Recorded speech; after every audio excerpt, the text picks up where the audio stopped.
না টেলিফোনে খোদার সাথে কথা হবে। জোরে বলুন না সুবহানাল্লাহ। না মোবাইল না টেলিফোনে খোদার সাথে কথা হবে।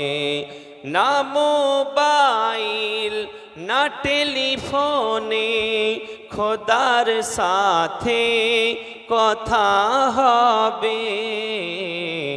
নামাজে দাঁড়ালে তুমি, নামাজে দাঁড়ালে তুমি মদিনার ফুল টাওয়ার পাবে। নামাজে দাঁড়ালে তুমি মদিনার ফুল টাওয়ার পাবে। না মোবাইল না টেলিফোনে খোদার সাথে কথা হবে। আলহামদুলিল্লাহ আলহামদুলিল্লাহি নাহমাদুহু ওয়া নাস্তাঈনুহু ওয়া নাস্তাগফিরুহু ওয়া নু'মিনু বিহি ওয়া নাতাওয়াক্কালু আলাইহি ওয়া নাউযু বিল্লাহি মিন শুরুরি আনফুসিনা ওয়া মিন সাইয়্যাতি আ'মালিনা মান ইয়াহদিহিল্লাহু ফালা মুদিল্লা লাহু ওয়া মান ইউদ্লিলহু ফালা হাদিয়া লাহু ওয়া নাশহাদু আল্লা ইলাহা ইল্লাল্লাহু ওয়াহদাহু লা শারীকা লাহু ওয়া আশহাদু আন্না মুহাম্মাদান আবদুহু ওয়া রাসূলুহু। সকলেই পড়ুন সাল্লাল্লাহু আলাইহি ওয়াসাল্লাম। আউযু বিল্লাহি মিনাশ শাইতানির রাজীম। বিসমিল্লাহির রহমানির রহিম। ইন্নাদ দীনা ইনদাল্লাহিল ইসলাম। আমানতু বিল্লাহি সাদাকাল্লাহুল আযীম। ইন্নাল্লাহা ওয়া মালাইকাতাহু ইউসাল্লুনা আলান নবী। ইয়া আইয়ুহাল্লাযীনা আমানু সাল্লু আলাইহি ওয়া সাল্লিমু তাসলিমা।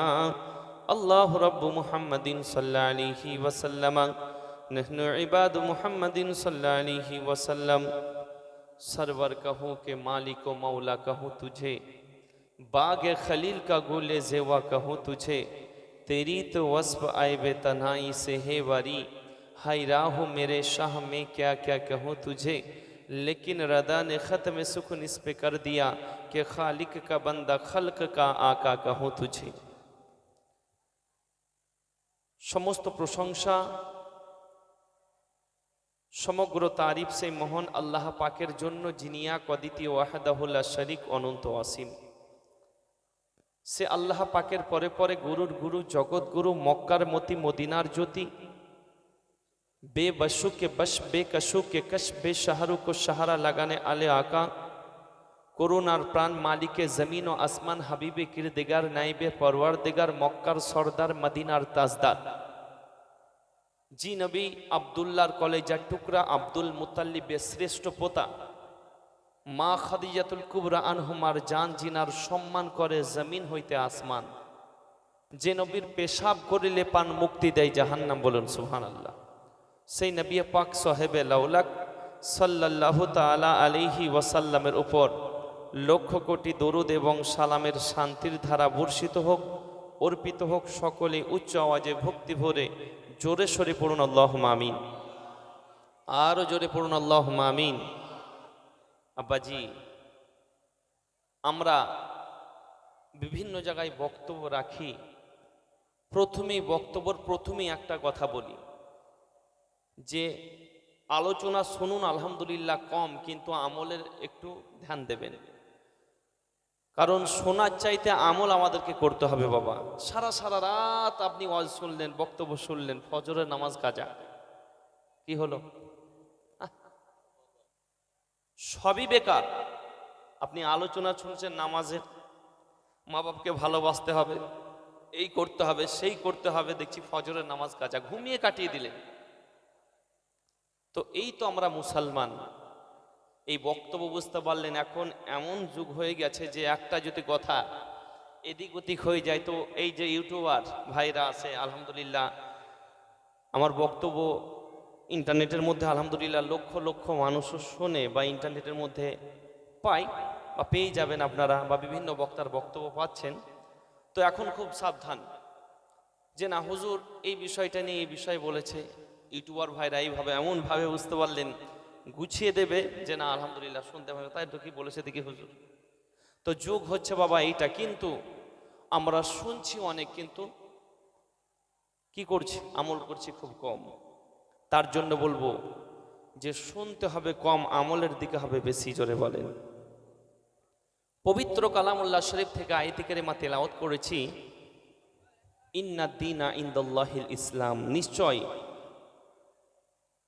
শ্রেষ্ঠ ধর্ম, শান্তির ধর্ম, মনোন্নতি ধর্ম আল্লাহর নিকটে একমাত্র ইসলাম। বলুন সুবহানাল্লাহ। তাহলে শান্তির ধর্ম কোন ধর্ম? ইসলাম।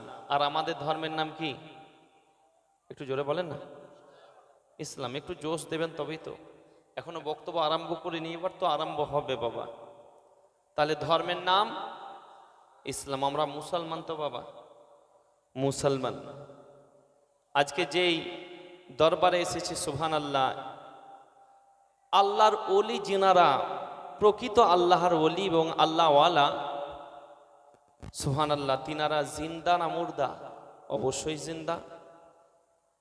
কারণ হাদিস শরীফের মধ্যে এসেছে, ইন্নাল্লাহা হারামা আলাল আরদি আন তাকুলা আজসাদাল আম্বিয়াই ফা নবিয়ুল্লাহি হাইয়ুর জাকুন। বলুন সুবহানাল্লাহ।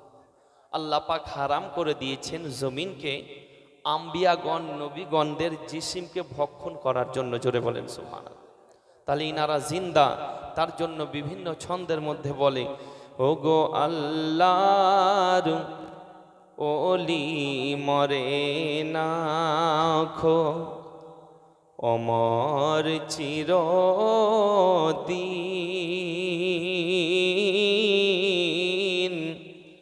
ওগো তাদের দেহ খাই না মাটি, ওগো ছয় না রে জমিন।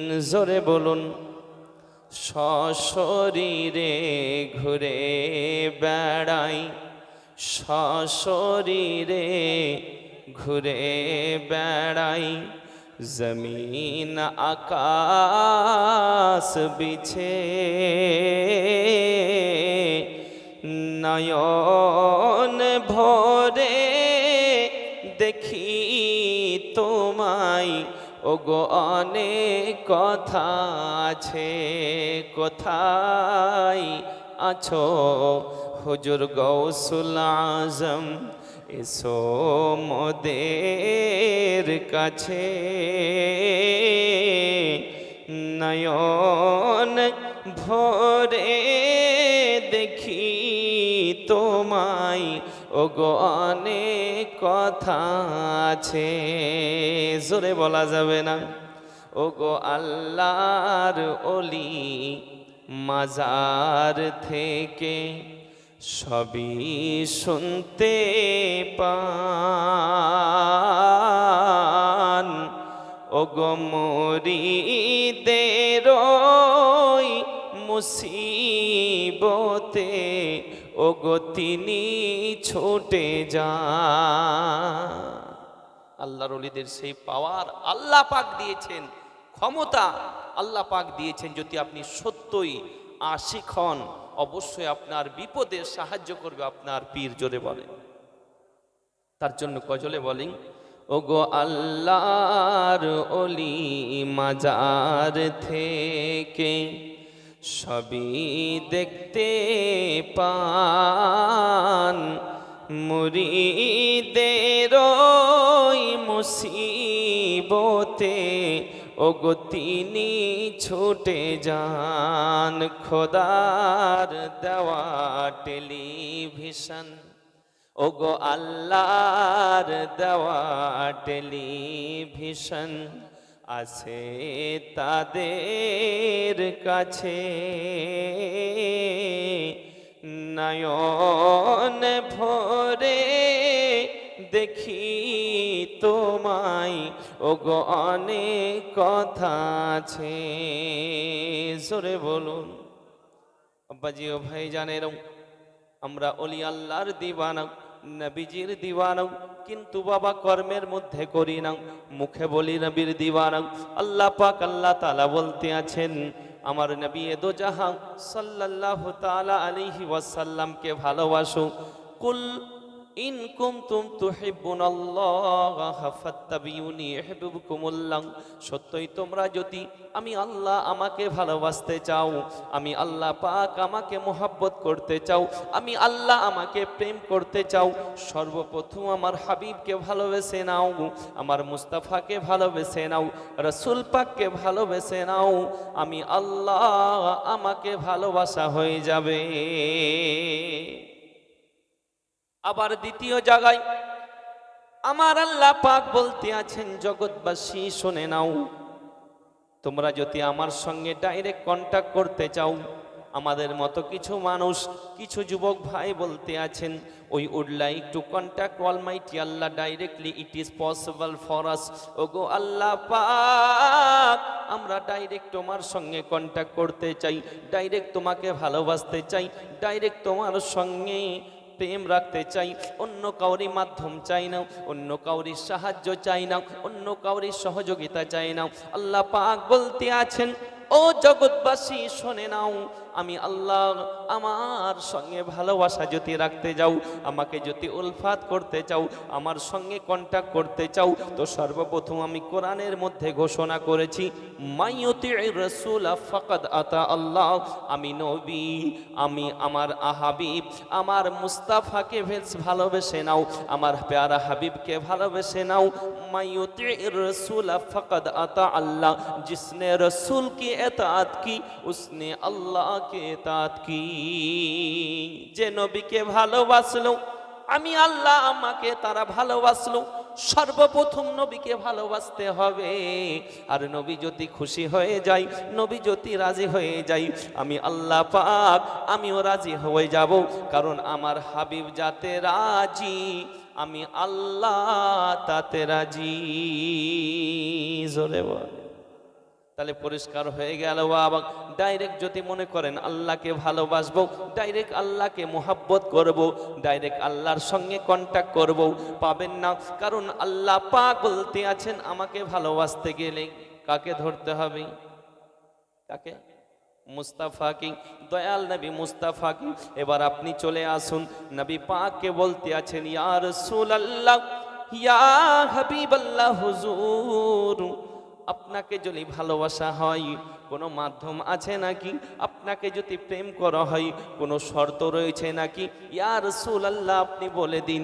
আমার নবী পাক বলতে আছেন, আমাকে যদি ভালোবাসতে হয়, আমাকে যদি প্রেম করতে হয়, আমাকে যদি উলফাত করতে হয়, তো আবার একটা শর্ত রয়েছে।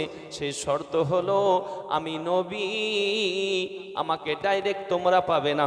কারণ হলো একটাই, আমাকে পেতে হলে আল ওলামা ওয়ারাসাতুল আম্বিয়া, ওলামাগণদেরকে ভালোবাসতে হবে।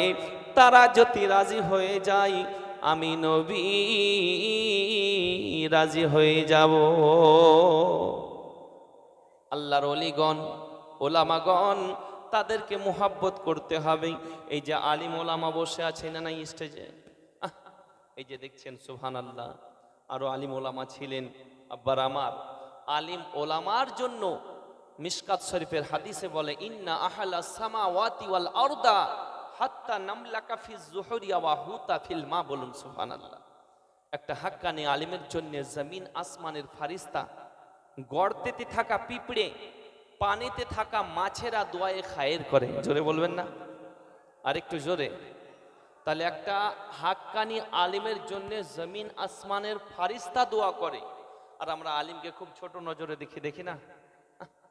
খুব ছোট নজরে বাবা, সব জায়গায় না, অন্যান্য জায়গায় আলিমকে খুব ভালোবাসেন, মাথায় করে নিয়ে রাখেন, ইমাম ইমামের মতো, সরদারের মতো সম্মান দেয়। আবার কিছু কিছু জায়গায় এমন অবস্থা যে ইমাম সাহেব যেতে বলে, গো আমি তো 3 বছর থেকে আছি, আমার একটু বেতন বাড়িয়ে দেন। আই, আপনার বেতন কেন বাড়াবো? মসজিদ এখন তৈরি হয়নি, মসজিদে এসি লাগতে বাকি রয়েছে, মসজিদে এইটা করতে বাকি রয়েছে, টাইলস বসাতে হবে, বাথরুম গোসলখানায় টাইলস বসা হয়নি। আর ইমাম সাহেবের বেতন জিজ্ঞাসা করবেন 3.5 থেকে 4,000। বলেন, ইমাম সাহেব নিজের পেটের জন্য কুকু করছে, নিজের বিবি অসুস্থ, ডক্টর মশাইয়ের কাছে যদি যাই 500 টাকা ফি, ওষুধ 1,500 টাকা, লাগবে কি লাগবে না? না কম নেবে? আপনাদের কাছে 500 টাকা নেবে, ইমাম সাহেব যদি বলে যে আমার কাছে 300 টাকা ফি নেন, ছাড়বে? ওর যেটা রেট, ইমাম সাহেবের যেরকম আপনাদেরও সেরকম। পেট্রোল পাম্পে গেছে, তেল ভরবে বাইকে, হাগো 200 টাকার ওই 4 লিটার তেল দেন, দেবে? দেবে না। আপনাদের কাছে যেমন রেট নেই, ইমাম সাহেবের কাছে সেম রেট নেবে। দেখুন, কোনো জায়গাতে কিন্তু সুবহানাল্লাহ ডিসকাউন্ট হবে না, কিন্তু আলহামদুলিল্লাহ। তাহলে আমাদেরকে চিন্তা করা দরকার, যেই ইমামের পিছনে নামাজ পড়তেছি 5 ওয়াক্তের, সুবহানাল্লাহ, আমার পিতা যদি চলে যাই ইমামকে প্রয়োজন, সন্তান যদি জন্ম নেই আজান একামত দিতে হবে, তার জন্য আমাদেরকে ইমামকে প্রয়োজন, সন্তানের নাম রাখতে হবে ইমামকে প্রয়োজন, আখিকা দেওয়ার জন্য চাল্লিসা চাহারুম বৎসর কি সব করতে হবে ইমামকে নিয়ে, আর সেই ইমামের বেতন 3,500। হাগো ঠিক না?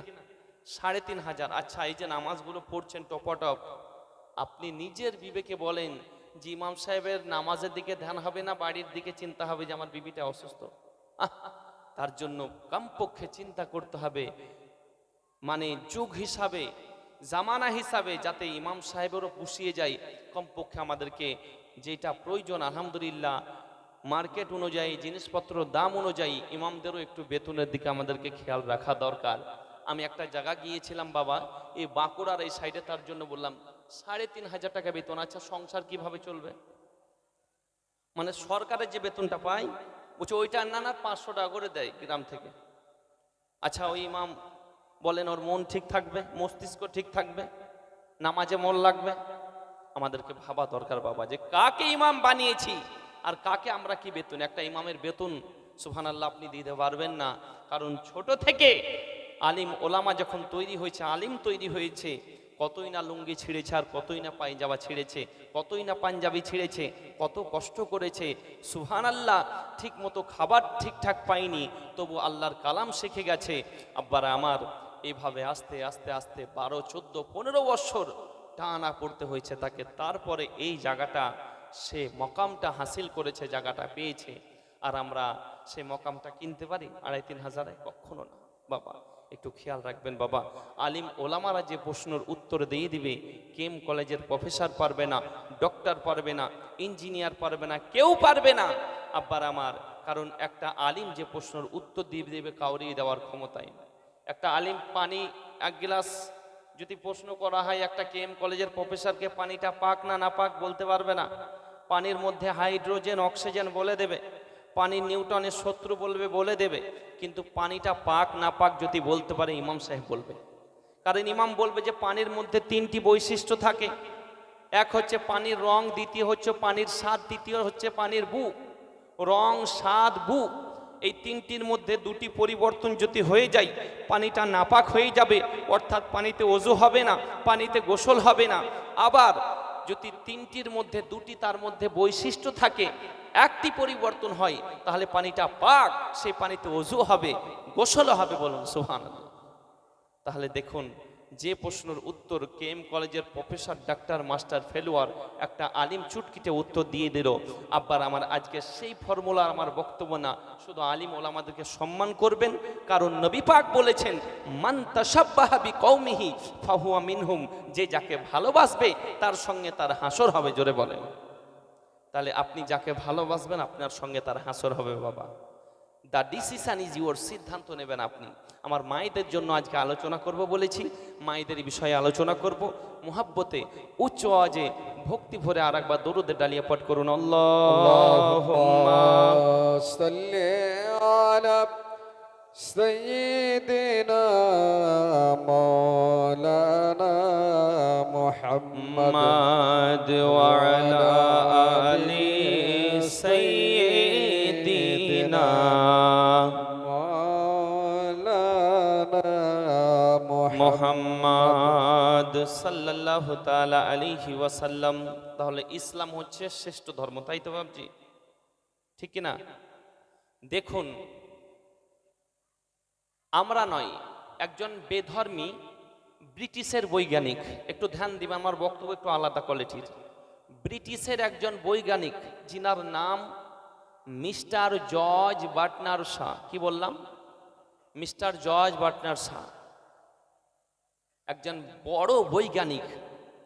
তো তাকে প্রশ্ন করা হলো, ও মিস্টার জর্জ বার্টনার শা, প্লিজ টেল আস, আপনি বলুন, সারা বিশ্বের মধ্যে মানুষকে যদি গলাতে গলাতে লাগাতে পারে, মানুষের মধ্যে ভ্রাতৃত্ববোধ জোরে গড়ে উড়াতে পারে, মানুষের মধ্যে শান্তির শৃঙ্খলতা যদি গড়ে তুলতে পারে, তো কোন ধর্মে পারে? তো তিনি বলেছিলেন যে সারা বিশ্বের মধ্যে যতগুলো ধর্ম রয়েছে, যদি মানুষকে গলাতে গলাতে লাগাতে পারে, মানুষের মধ্যে শান্তির শৃঙ্খলতা গড়ে উঠাতে পারলে একমাত্র ইসলামে পারে। বলুন সুবহানাল্লাহ। কারণ হলো একটাই, প্রত্যেকটি ধর্মীয় গুরু যারা, তাদের চরিত্র ক্যারেক্টার আমি দেখেছি, আইয়ুব স্টারের ক্যারেক্টার দেখেছি, ভুল পেয়েছি। জাসনবের ক্যারেক্টার দেখেছি, ভুল পেয়েছি। বুদ্ধিস্টারের চরিত্র দেখেছি, ভুল পেয়েছি। কিন্তু ইসলামের মধ্যে এমন একজন নেতা রয়েছে, ইসলামের মধ্যে এমন একজন বাদশাহ রয়েছে, যিনার ক্যারেক্টারকে যখন দেখতে শুরু করলাম, সুবহানাল্লাহ, তিনার ছোট থেকে নিয়ে শেষ পর্যন্ত মাক্কি জীবন, মাদানী জীবন, সমস্ত কিছু যখন দেখলাম, সুবহানাল্লাহ, আমি যতই পড়ে নিজেকে ততই অবাক হই। তিনার ক্যারেক্টারের মধ্যে কোনো রকমের ভুল তো দূরের কথা, সুবহানাল্লাহ, আমাকে মনে হয় যে ইনার ক্যারেক্টারকে যদি কেউ আঁকড়িয়ে ধরে চলতে পারে, তো সব জায়গায় সে সাকসেস হবে। জোরে বলেন সুবহানাল্লাহ, সাকসেসফুল হবে। তাহলে সুবহানাল্লাহ, সেই নবীর ক্যারেক্টারকে আমরা ধরি না। আমার যুবক ভাই দেখবেন হাতে বালা পড়ে, এখনকার যুবক ভাই কানের মধ্যে রিং পড়ছে, কিছু কিছু ভাই চুলের যা ফ্যাশন স্টাইলিশ, আমার মায়েরা ভুরু প্লাগ করে, মায়েরা এমনভাবে ভুরু প্লাগ করছে, বিভিন্ন মেকআপ, লিপস্টিক এমন কালার করছে, চপ্পলও কালার একই, শাড়িও সেম কালার। রাস্তা দিয়ে বুঝতে পারলেন, দেখা যাচ্ছে না, লিপস্টিকের কালার, শাড়ির কালার, চপ্পলের কালার সেম। আচ্ছা, লিপস্টিক পরা যাবে কি যাবে না জানা দরকার আছে না নেই? অবশ্যই দরকার আছে, এই মেসেজ আপনাদেরকে দেব। নীল পালিশ, এই যে নখ পালিশ যেটাকে বলে, এটা পরা যাবে কি যাবে না? এই প্রশ্ন শেষের দিকে আমাকে মনে করিয়ে দেবেন, এইগুলো উত্তর দিয়ে যাবো ইনশাল্লাহ আজকে একদম দলিল সহকারে। আব্বার আমার, তাহলে মায়েরা এই কাণ্ডগুলো করছে, বুঝতে পারলেন তো? এই যে হাতে বালা পড়া, কানের দুল, রিং যুবক ভাইরা পড়ে, চুলের বিভিন্ন ফ্যাশন। আমি বলি ভাই, এই ক্যারেক্টার তুমি কোথা থেকে পেলে, কার কার কাছ থেকে অনুসরণ করলে? আপনাদের দুয়াতে আলহামদুলিল্লাহ আমি আসাম থেকে নিয়ে, শিলচর থেকে নিয়ে বাংলাদেশ 3 বার গেলাম। যাই হোক, বিভিন্ন মাহফিলের আমার বক্তব্য বুঝতে পারলে ইন্টারনেটে পাবেন। আমি তো মনে করি আমার চাইতে শিক্ষিত লোক আপনারা বসে আছেন, এই যে ভাই আলহামদুলিল্লাহ অনেক শিক্ষিত আপনারা। আমি একজন ছোট নগণ্য আল্লাহর নাচিস বান্দা। আলহামদুলিল্লাহ, আল্লাহ পাক দয়া করে মেহেরবানি করে এই জায়গায় আমাকে বসিয়েছেন, আল্লাহর দরবারে লাখো শুকরিয়া বাবা। আমি কিছুই না, একজন বুঝতে পারলেন আপনাদের ছেলে সন্তান। তো যাই হোক, সব কিছু আপনাদের দোয়া এবং আল্লাহ রহম ও কারাম। যাই হোক আলহামদুলিল্লাহ, কারণ অত ইজ্জু মান তাশাউ ওয়া তুযিল্লু মান তাশাউ বিয়াদিকাল খাইর ইন্নাকা আলা কুল্লি শাইইন কাদির। ইজ্জত দেওয়ার মালিক হলো আল্লাহ, সম্মান দেওয়ার মালিক আল্লাহ, অসম্মান করার মালিকও আল্লাহ। বলেন সুবহানাল্লাহ। আপনি ভাবছেন অনেক সম্মানীয়, আপনি 2 মিনিট লাগবে না আপনার সম্মানকে বরবাদ করতে, 1 মিনিট লাগবে না আল্লাহ যদি চাই। আপনি অনেক পাওয়ার দেখাচ্ছেন, অসুস্থ করতে কয় মিনিট? আল্লাহ এমন একটা রোগ ভরে দেবে ভিতরে যে থরথর করে কাঁপতে শুরু করবেন। ভেলোর যান আর পিজি যান, যেইখানেই যান, এই অসুখের সমাধান কোথাও হবে না। আল্লাহ যদি চাইতো, পাওয়ার দেখান না বাবা, ক্ষমতা অন্য জায়গায় আব্বার আমার, কিন্তু সব জায়গায় ক্ষমতা চলে না। যাই হোক, তো আমার যুবক ভাইরা হাতে বালা পড়ে, রিং পড়ে, মায়েরা ভুরু প্লাগ করে, বোনেরা ভুরু বিভিন্ন স্টাইলিশ করছে, বিভিন্ন বুঝতে পারলেন ফ্যাশন করছে। আমি বললাম বোন, আমি বললাম ভাই, এই চরিত্র কোথা থেকে পেলে, কার কাছ থেকে অনুসরণ করলে? সে বলতে আছে, হুজুর আপনি মানুষকে নামাজের কথা বলবেন, রোজার কথা বলবেন, এই যে হাতে বালা পড়েছে এই কথা কেন বলেন, এই যে কানে রিং পড়েছে এই কথা কেন বলেন? আমি বললাম শোনো, তুমি এটা পেয়েছো কার কাছ থেকে? সেই যুবক ভাই বলতে আছে, হুজুর এটা একটা ফুটবলার পরে হাতে বালা, আমিও পড়েছি। ফুটবলারকে দেখে ভালো লেগেছে, তার জন্য আমি পড়েছি। আমি বললাম ভাই কানে রিং কেন পড়েছো মেয়ে ছেলের মতো? বলতে আছে হুজুর এটা একটা ক্রিকেটার পড়ে, তার জন্য আমি কানে রিং পড়েছি, আমাকেও ভালো লাগছে। আমি বললাম খুব ভালো, অসুবিধা নেই। তুমি এই যে বিভিন্ন চুলের ফ্যাশন করেছো এটা কার স্টাইল? বলতে আছে এটা একটা ফিল্ম স্টারের ক্যারেক্টার, তার ক্যারেক্টারকে আমাকে ভালো লেগেছে, আমাকে পছন্দ লেগেছে, তার জন্য আমি পড়ে ফেলেছি। আমি বললাম শোনো, এই যে হাতে বালা পড়েছো, কালে রিং পড়েছো, বিভিন্ন চুলে ফ্যাশন করেছো, ভ্রু প্লাগ করেছো, তুমি যাবে কোথায় জানো? বলতে আছে হুজুর তা জানি না, আমাকে ভালো লাগে বলেই পড়ি। আমি বললাম শোনো হাদিসে কি বলতে আছে, মান তাশাব্বাহা বিকওমিহি ফাহুয়া মিনহুম, মিসকাত শরীফের হাদিস, যে যাকে ভালোবাসবে তার সঙ্গে তার হাসর হবে, যে যাকে মোহাব্বত করবে তার সঙ্গে তার হাসর হবে। আপনি বলতে আছেন হুজুর কাকে ধরবো? যাকে ধরলে দুনিয়াতে শান্তি পাবো। কারণ ফিল্ম স্টার যদি জাহান্নামে যায়, আমি বললাম তুমিও জাহান্নামে চলে যাবে। ক্রিকেটার যদি যায় নরকের তলবেশে, তুমিও চলে যাবে নরকের তলবেশে। যদি ফুটবলার যাই জাহান্নামের মধ্যে, আপনিও চলে যাবেন জাহান্নামের মধ্যে। আপনি বলতে আছেন হুজুর কাকে ধরবো? যাকে ধরলে দুনিয়াতে শান্তি পাবো। বলুন সুবহানাল্লাহ। হুজুর বলুন এমন একটা ক্যারেক্টার কাকে ধরবো? যাকে ধরলে জান্নাতের মধ্যে যেতে পারবো। কাকে ধরবো? যাকে ধরলে কবরটা লম্বা চওড়া কুশাদা হয়ে যাবে। হুজুর কাকে ধরবো? যাকে ধরলে সুবহানাল্লাহ নবী পাকের হাতে হাউজে কাউসার পান করতে পারবো। হুজুর কাকে ধরবো? যাকে ধরলে এক কথায় কবরটা লম্বা চওড়া কুশাদা হয়ে যাবে। কাকে ধরবো? যাকে ধরলে কবরের মধ্যে জান্নাতি খানা, জান্নাতি হাওয়া, জান্নাতি বিস্তার আমি পেয়ে যাব। আমি বললাম শোনো কোরআনকে জিজ্ঞাসা করো কে ও হলি কোরআন, please give us a character we follow him. Quran বলে দাও, দেখিয়ে দাও এমন একটি ক্যারেক্টার, এমন একটি চরিত্র যেই ক্যারেক্টারকে ধরলে দুনিয়াতে কবরে হাসরে প্রত্যেকটি জায়গাতে শান্তি পাবো। তো কোরআন দি ক্লিয়ার করে দেয় লাকাদ কানা লাকুম ফি রাসূলিল্লাহি উসওয়াতুন হাসানা। This is the character of holy prophet নবী মুহাম্মদুর রাসূলুল্লাহ।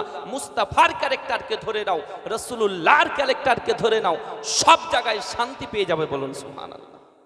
একটু জোরে বলবেন না? হুজুর আলা হযরত বলতে আছেন कि सबसे औला वाला हमारा नबी, सबसे बाला वाला हमारा नबी, सारे ऊंचू में ऊंचा समझिए जिससे है उन ऊंचू से ऊंचा हमारा नबी, सारे अच्छू में अच्छा समझिए जिसे है उन अच्छू से अच्छा हमारा नबी, खल्क से औलिया, औलिया से रसूल, रसूलों से आला हमारा नबी। जोरे बोले সুবহানাল্লাহ। তো সেই নবী পাকের চরিত্র ধরতে বলছে কে? সে কোরআনে, স্বয়ং কোরআনে বলতে আছে ফলো যদি করতে হয় মুস্তাফাকে ফলো করো, ভালো যদি বাঁচতে হয় কাকে?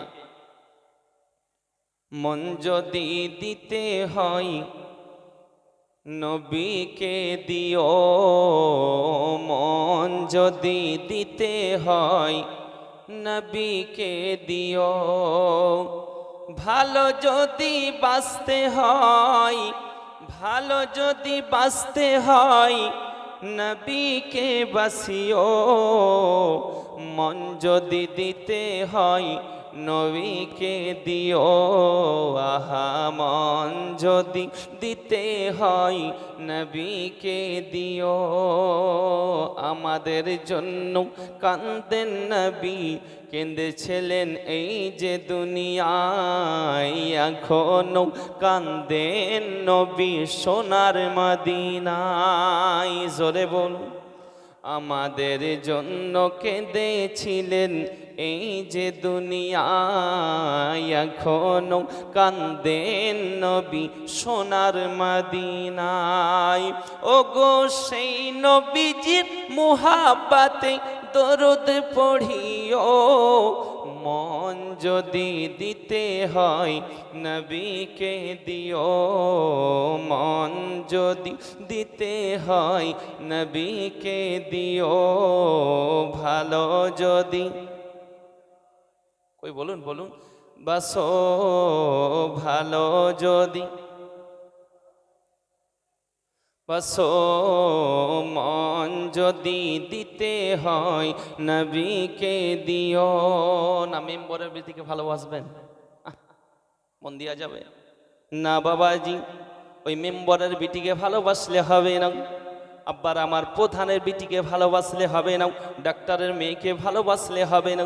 ভালো যদি বাঁচতে হয় দুনিয়াতে আপনার শান্তি যাকে ভালোবাসলেন, কবরের শান্তি আপনার যাকে ভালোবাসলেন, তিনি আমাদের দোজাহানের বাদশাহ দয়াল নবী মুস্তাফা, যেই নবীকে আল্লাহ পাক বলতে আছেন, আমি যদি আমার হাবিবকে না বানাইতাম, না তৈরি করতাম, লামা খালাকতুল জান্নাহ, আমি আল্লাহ তাআলা জান্নাত বানাতাম না, ওয়ালান নার, আমি আল্লাহ তাআলা জাহান্নাম বানাতাম না, ওয়ালা শামস, আমি আল্লাহ পাক সূর্য বানাতাম না, ওয়ালাল কমার, চন্দ্র বানাতাম না, ওয়ালাল লাইল, রাতও বানাতাম না, ওয়ালান নাহার, দিনও বানাতাম না, ওয়ালাল মালাইকাও, ফারিস্তা মণ্ডলী বানাতাম না, ওয়ালান নবিয়াও, কোন নবীগণ বানাতাম না। সেই নবীর আমরা উম্মত বলে মুখে দাবি করি, সেই নবীর দিবানা বলে আমরা মুখে দাবি করি, বলি আমরা নবীর দিবানা, নামাজ পড়তে ভালো লাগে না, নামাজ পড়তে পারবো না, আমরা নবীর দিবানা, যেই মুখে দিবানা বলি দাড়ি রাখতে পারবো না বলি, আমরা নবীর দিবানা, মা বাপকে ভাত দেব না, আমরা নবীর দিবানা, কিন্তু বাবাজি আব্বারা আমার মদ পান করা বন্ধ দেব না, আমরা নবীর দিবানা, সুদের ব্যবসা বন্ধ দেব না, মুখে বলি নবীর দিবানা, কিন্তু কর্মের মধ্যে বাবাজি না।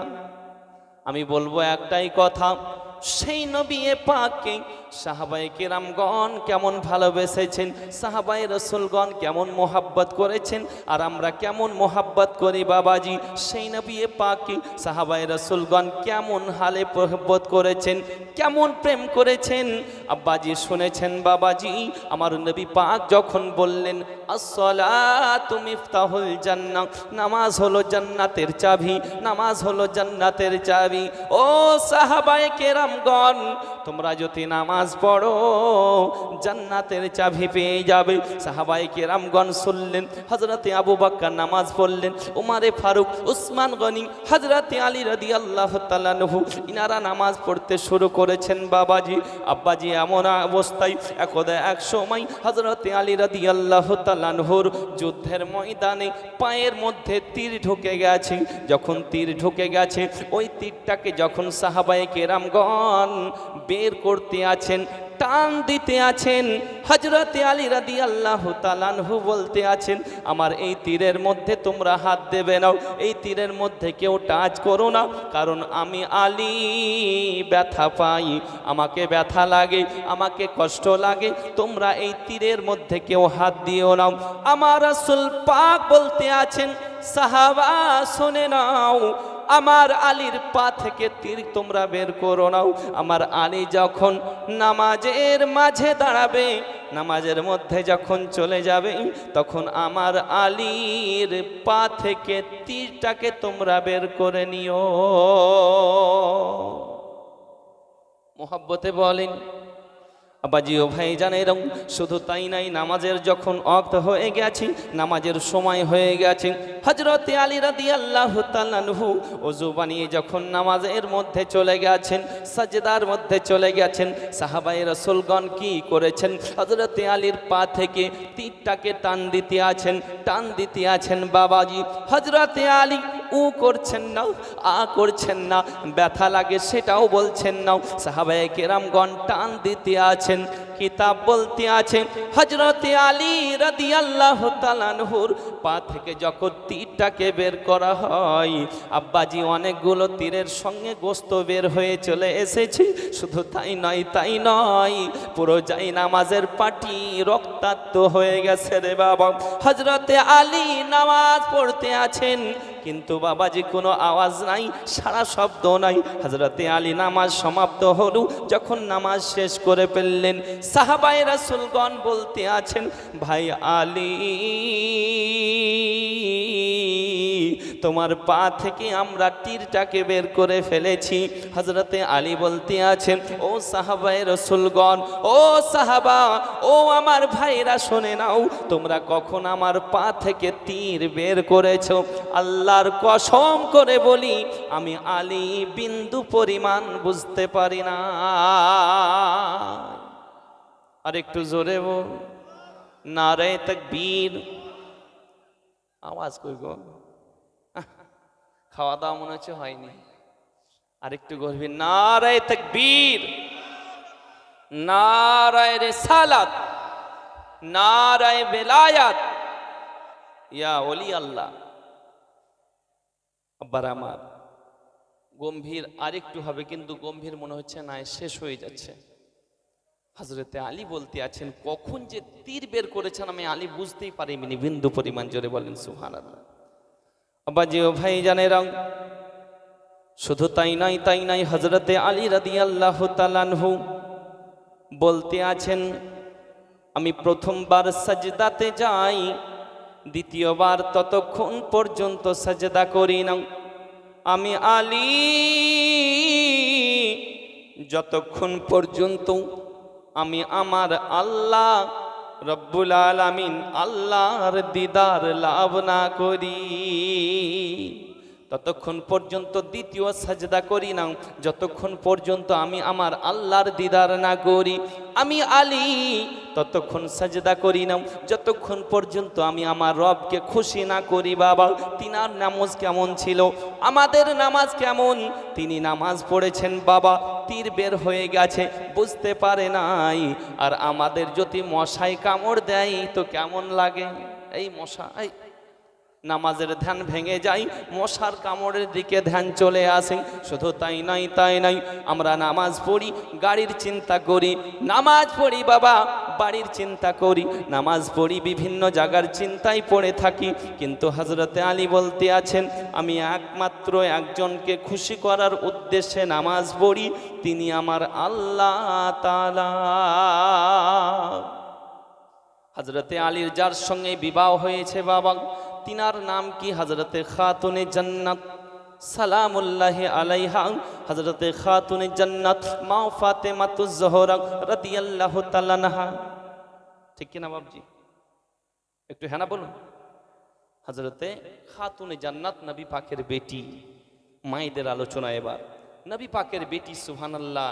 যখন হযরতে আলীর সঙ্গে বিবাহ হয়, কেমন আলী, যে আলীর জন্ম কাবার ভিতরে এবং তিনাকে শহীদ করা হয়েছিল মসজিদে। জোরে বলেন, যে আলীর জন্য নবী পাক বলেছেন, আনা মদিনাতুল ইলমি ওয়া আলিয়ুন বাবুহা, আমি হচ্ছি ইলমের দরিয়া, আর সেই দরিয়ার দরওয়াজা হলো হযরতে আলী। বলুন সুবহানাল্লাহ। তাহলে সেই আলী, সুবহানাল্লাহ, কেমন আলী! শুধু তাই নয়, হযরতে আলীকে বললেন, আলী তুমি কি বিবাহ করবে না? কে বলতে আছেন? নবী মুস্তাফা। তোমাকে বিবাহ করতে মন চাই না?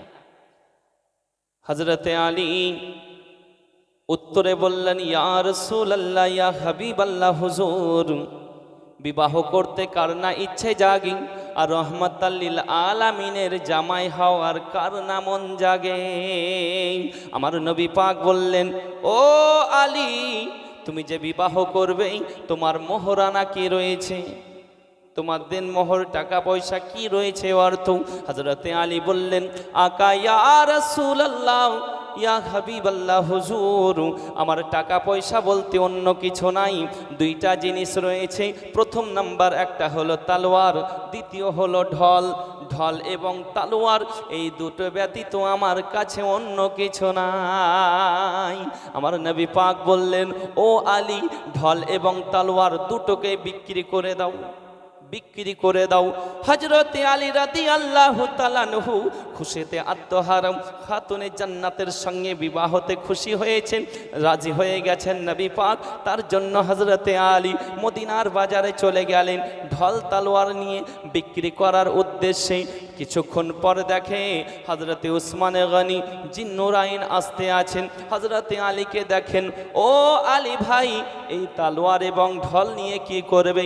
হযরতে আলী বলতে আছেন, ও ভাই উসমান, এই ঢল তালোয়ার বিক্রি করতে এসেছি, কারণ এই ঢল তালোয়ার বিক্রি করে আমি আমার বিবির মোহরানা আদায় করব। আমরা যদি ছেলেদের বিবাহ দিই, কত দিবে বলো গো? হোন্ডা কি গাড়ি দেবে? কত টাকা দেবে? সোনা দানা কত দেবে? বলি কি বলি না? মানে ছেলের বাবা মনে হবে যে গরুর দাম দর করছে, বাজারে গিয়ে গরুর দাম দর বুঝেন তো? আছে বাবা। কিন্তু এই যে পণ নেওয়াটা কত খারাপ জিনিস, পায়খানা খাওয়ার চাইতে খারাপ। কিন্তু আব্বার আমার, সেইগুলো আমরাই পছন্দ করি। আপনার সুবহানাল্লাহ মেয়েকে নিয়ে আসবেন, বৌমাকে নিয়ে আসবেন, বৌমাকে কিছু দিয়ে আপনি নিয়ে আসুন, উপহার দেন, টাকা দেন, সোনা দানা দিয়ে আপনি নিয়ে আসুন, সুবহানাল্লাহ। তাতে নবীও খুশি হবে, আল্লাহ খুশি হবে, বলুন সুবহানাল্লাহ। কিন্তু তা করি না। হজরতে আলীকে বললেন যে ঢল তালোয়ার নিয়ে কি করবে? ওসমান গনি বলতে আছেন কি করবে? বলতে বিক্রি করব। ওসমান গনি কিনে নিলেন, তার বিনিময়ে যে টাকা সুবহানাল্লাহ দাম দর হয়েছিল টাকা পয়সা ফেরত দিয়ে দিলেন। বললে লাও ভাই আলী, তুমি টাকা নাও, আমি ঢল তালোয়ার তোমার কিনে নিলাম। আবার কিছুক্ষণ পরে হজরতে আলীকে ডাকার পরে বলতে আছেন আলী ভাই, এই ঢল তালোয়ার তোমার নিয়েছিলাম, আবার তোমাকে আমি ফেরত দিয়ে দিলাম, এটা আমি তোমাকে দান করে দিলাম। বলুন সুবহানাল্লাহ, কেমন মোহাব্বত! সাহাবীদের মধ্যে এই রকম বুঝতে পারলেন হিংসা আমাদের মধ্যে আছে। আমরা নবীর দিবানা, কিন্তু বড় ভাইকে দেব না, ছোট ভাইকে দেব না। একটু জায়গা জমি যদি একটু দুই হাত কম বেশি হয়ে যায় তো আমরা লাঠি লাদনা বের করি মারপিটের জন্য। ছোট ভাই বড় ভাই, নিজের মায়ের পেটের ভাই ভাই ঝগড়া করি কি করি না? কিন্তু সাহাবায়ে কেরামগণদের সেইটা ছিল না। সুবহানাল্লাহ। আপনি শুনে থাকবেন হজরতে আবু বাক্কার সিদ্দিকের নাম শুনেছেন? শোনেনি বাবা? হজরতে আবু বাক্কার সিদ্দিক এবং হজরতে আলী দুজনের যখনই সাক্ষাৎ হতো, হজরতে আলী হজরতে আবু বাক্কার সিদ্দিককে আগে আগে সালাম দিতেন। বলুন সুবহানাল্লাহ। যখনই দেখা হতো হজরতে আলী আবু বাক্কার সিদ্দিককে আগে আগে সালাম দিতেন। আব্বাজি ও ভাই জানেরাও, একদা এক সময় হজরতে আলী রাদিয়াল্লাহু তাআলা আনহু রাস্তা দিয়ে আসতে আছেন এবং হজরতে আবু বাক্কার সিদ্দিক রাস্তায় বের হয়েছেন। হজরতে আবু বাক্কার সিদ্দিক মনে মনে চিন্তা করছেন আলী আসতেছে মানে আমাকে সালাম দেবে। সিস্টেম হলো এটাই, ছোটরা বড়কে সালাম দেবে, বড়রা ছোটকে স্নেহ ভালোবাসা দেবে। বসে থাকবে যে সাইকেলে যাবে, যে সাইকেলে জানেওয়ালা বসে থাকা ব্যক্তিকে সালাম দেবে। শুধু তাই নয় হজরতে আবু বাক্কার সিদ্দিক মনে মনে চিন্তা করে হজরতে আলী আমাকে সালাম দেবে। হজরতে আলী যখন আবু বাক্কারের সামনাসামনি গেলেন, সালাম দিচ্ছেন না, চুপ হয়ে গেছেন।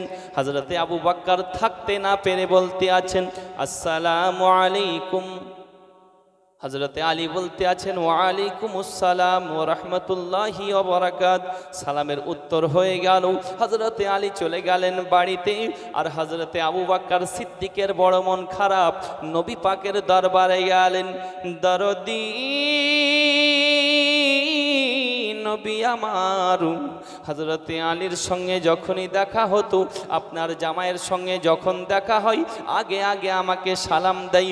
ওগো দরদি, আজকে দেখা হলো, আলী আমাকে আগে সালাম দিল না, আমি আবু বাক্কার থাকতে না পেরে সালাম দিয়েছি, তার জন্য বড় মনটা খারাপ। আমার নবী পাক বলতে আছেন ওগো আবু বাক্কার চিন্তা করো না, আলীকে ডাকা হচ্ছে, আমি বিচার করে দিচ্ছি। হজরতে আলী রাদিয়াল্লাহু তাআলা আনহুকে ডাক দেওয়া হলো। হজরতে আলী বলতে আছেন লাব্বাইকি ইয়া রাসূলুল্লাহ, ওগো নবীজি আমি আলী হাজির রয়েছি। আমার নবী দো জাহা বলতে আছে ওগো আলী, তুমি আবু বাক্কারকে কেন সালাম দেও নাই, কেন সালাম দেও নাই আগে?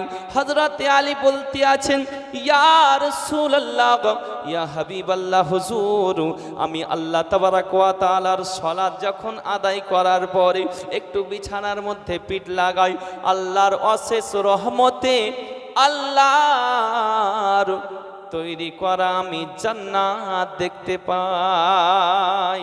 শুধু তাই নয় জান্নাত আমি দর্শন করতে থাকি, জান্নাতের নাজ নিয়ামত আমি দেখতে থাকি। শুধু তাই নয়, জান্নাতের মধ্যে এমন একটি বড় সৌন্দর্য সিংহাসন আমি আলী দেখলাম, এত সুন্দর লাগলো।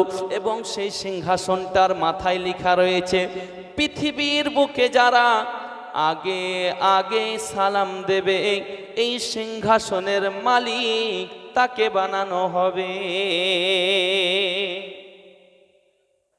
হযরতে আলী বলতে আছেন ইয়া রাসূলুল্লাহ ইয়া হাবিবাল্লাহ হুজুর, আমি যখন ওই সিংহাসনটার লেখা দেখলাম পৃথিবীর বুকে যারা আগে আগে সালাম দেবে এই সিংহাসনের মালিক সে হবে। আমি আলী তারপর থেকে চিন্তা করলাম না না না, যখন আমার হযরতে আবু বকরের সঙ্গে দেখা হয় আমি আলী আগে সালাম দিই, আমি আলী আগে সালাম দিই। আজ পকের পর থেকে আমি আলী আগে সালাম দেব না, কারণ এই সিংহাসনের মালিক আমি আলী হতে চাই না। আমার জন্য বরাদ্দ না করে আমি আবু বকরের জন্য বরাদ্দ করেছি। দরদি নবী আমার, তার জন্য আমি আলী সালাম না দিয়ে চুপচাপ দাঁড়িয়েছিলাম। জোরে বলে। আর আমরা নবীর দিওয়ানা, বড় ভাইকে দেব না। বাবাজি ভাই জানেন সাহাবাদের মধ্যে কেমন মোহাব্বত, কেমন উলফাত ছিল বাবাজি। শুধু তাই নয়, হযরতে আলী রাদিয়াল্লাহু তাআলা আনহুর তলোয়ার হযরতে উসমান গনি কিনে নিলেন, আবার দান করে দিলেন। হযরতে আলীর সঙ্গে নবী পাকের বেটি খাতুনে জান্নাত সালামুল্লাহি আলাইহার বিবাহ হলো। কার? ফাতেমার বিবাহ পড়ানো হয়ে গেল। সুবহানাল্লাহ। নবী পাক খেজুর উঠিয়ে দিলেন, কিছু মিষ্টি মুখ করালেন, মেয়ের মুখে উঠিয়ে দিলেন, নিজের জামাইয়ের মুখেও মিষ্টি মুখ করালেন, মানে কিছু মিষ্টি উঠিয়ে দিলেন। বলুন সুবহানাল্লাহ। তাবারুক। বিবাহ পড়ানো হলো। কিছুক্ষণ পর হযরতে আলী বলতে আছেন, ইয়া রাসূলুল্লাহ, আমি আমার বিবি, আমার অর্ধাঙ্গিনী খাতুনে জান্নাতকে আমি আলী আমার বাড়ি নিয়ে যেতে চাই। হযরতে নবী দু জাহাঁ বড় খুশি, তাই তো আমার মেয়ে খাতুনে জান্নাত ফাতেমাতুজ জোহরা আজকে আমার বাড়ি থেকে শ্বশুর বাড়ি যাবে। জোরে বলে। প্রত্যেকটি বাপ মা যাদের মেয়ে রয়েছে, সুবহানাল্লাহ, খুশি হয় কি হয় না যে মেয়ে আজকে আমার বাড়ি থেকে শ্বশুর বাড়ি যাবে? কান্না হয়, কান্না পায়, কিন্তু ওইটা দুঃখের কান্না নয়, ওটা হলো কিসের কান্না? সুখের কান্না। জোরে বলেন সুবহানাল্লাহ। সুখের কান্না। যাই হোক, আমার নবী পাক বলতে আছেন যে আমার বেটি খাতুনে জান্নাতে আজকে আলী নিজের বাড়ি নিয়ে যাবে। খুব মানে খুশি, নবী পাকের মুখে খুশি পাওয়া যাচ্ছে, একটা অনুভব করা যাচ্ছে। কিন্তু এইদিকে খাতুনে জান্নাত কান্না করছেন, হাউমাউ করে কান্না করতে আছেন। আমার নবী পাক বলতে আছেন, বেটি ফাতেমা, আজকে এত খুশির দিনে তুমি কান্না কেন করো?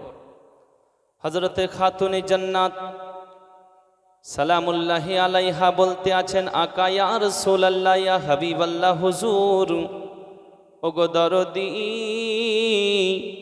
প্রত্যেকটি মেয়ে যখন বাপের বাড়ি থেকে শ্বশুর বাড়ি যায়, ইয়া রাসূলুল্লাহ, তার সঙ্গে তার নানি যায়, না হলে তার সঙ্গে তার দাদি যায়, না হলে তার সঙ্গে তার বোন যায়, ওগো দরদি, না হলে তার সঙ্গে তার মা যায়। ওগো নবীজি, আমি যে আজকে আপনার বাড়ি থেকে, আমার নিজের বাড়ি থেকে শ্বশুর মশাইয়ের বাড়ি চলে যাব, ওগো নবীজি, আমার সঙ্গে কে যাবে? আমার নবী পাক বললেন, ও বেটি ফাতেমা, চিন্তা করো না, চিন্তা করো না। আমার আলী বড় গরিব মানুষ বেটি, আমার আলীর পা ষাট করে শোয়ার সেরকম জায়গা নেই, তেরচা করে ঘুমাতে হয়, পা বেঁকিয়ে ঘুমাতে হয়। ওগো বেটি, আমার আলীর বাড়াতে খাবার দাবার ঠিকঠাক নাই, বাড়িতে ঠিক মতো খাবার দাবার খেতে পাই না। ওগো বেটি খাতুনে জান্নাত, ও ফাতেমা, আমি বলতে চাই তুমি আলীর সঙ্গে যাও, অন্য কাউকে নিয়ে যেতে হবে না, আল্লাহর উপরে ভরসা করে চলে যাও।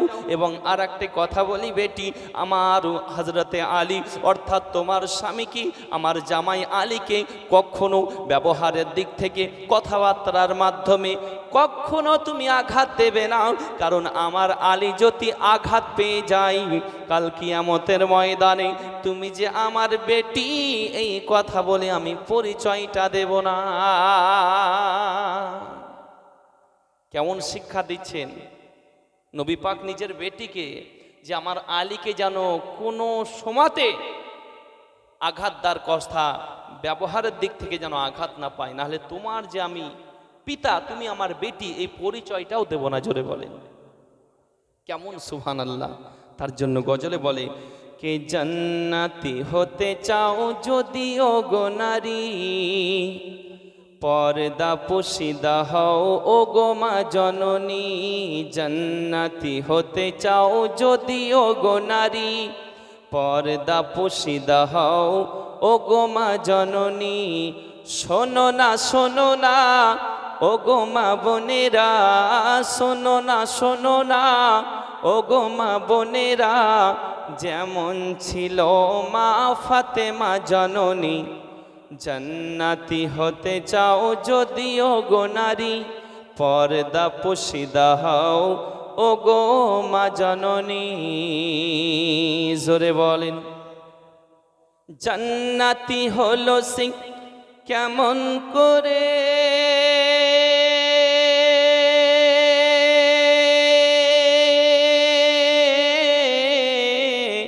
তালি দিয়া বোরখা সে পড়তো গায়ে।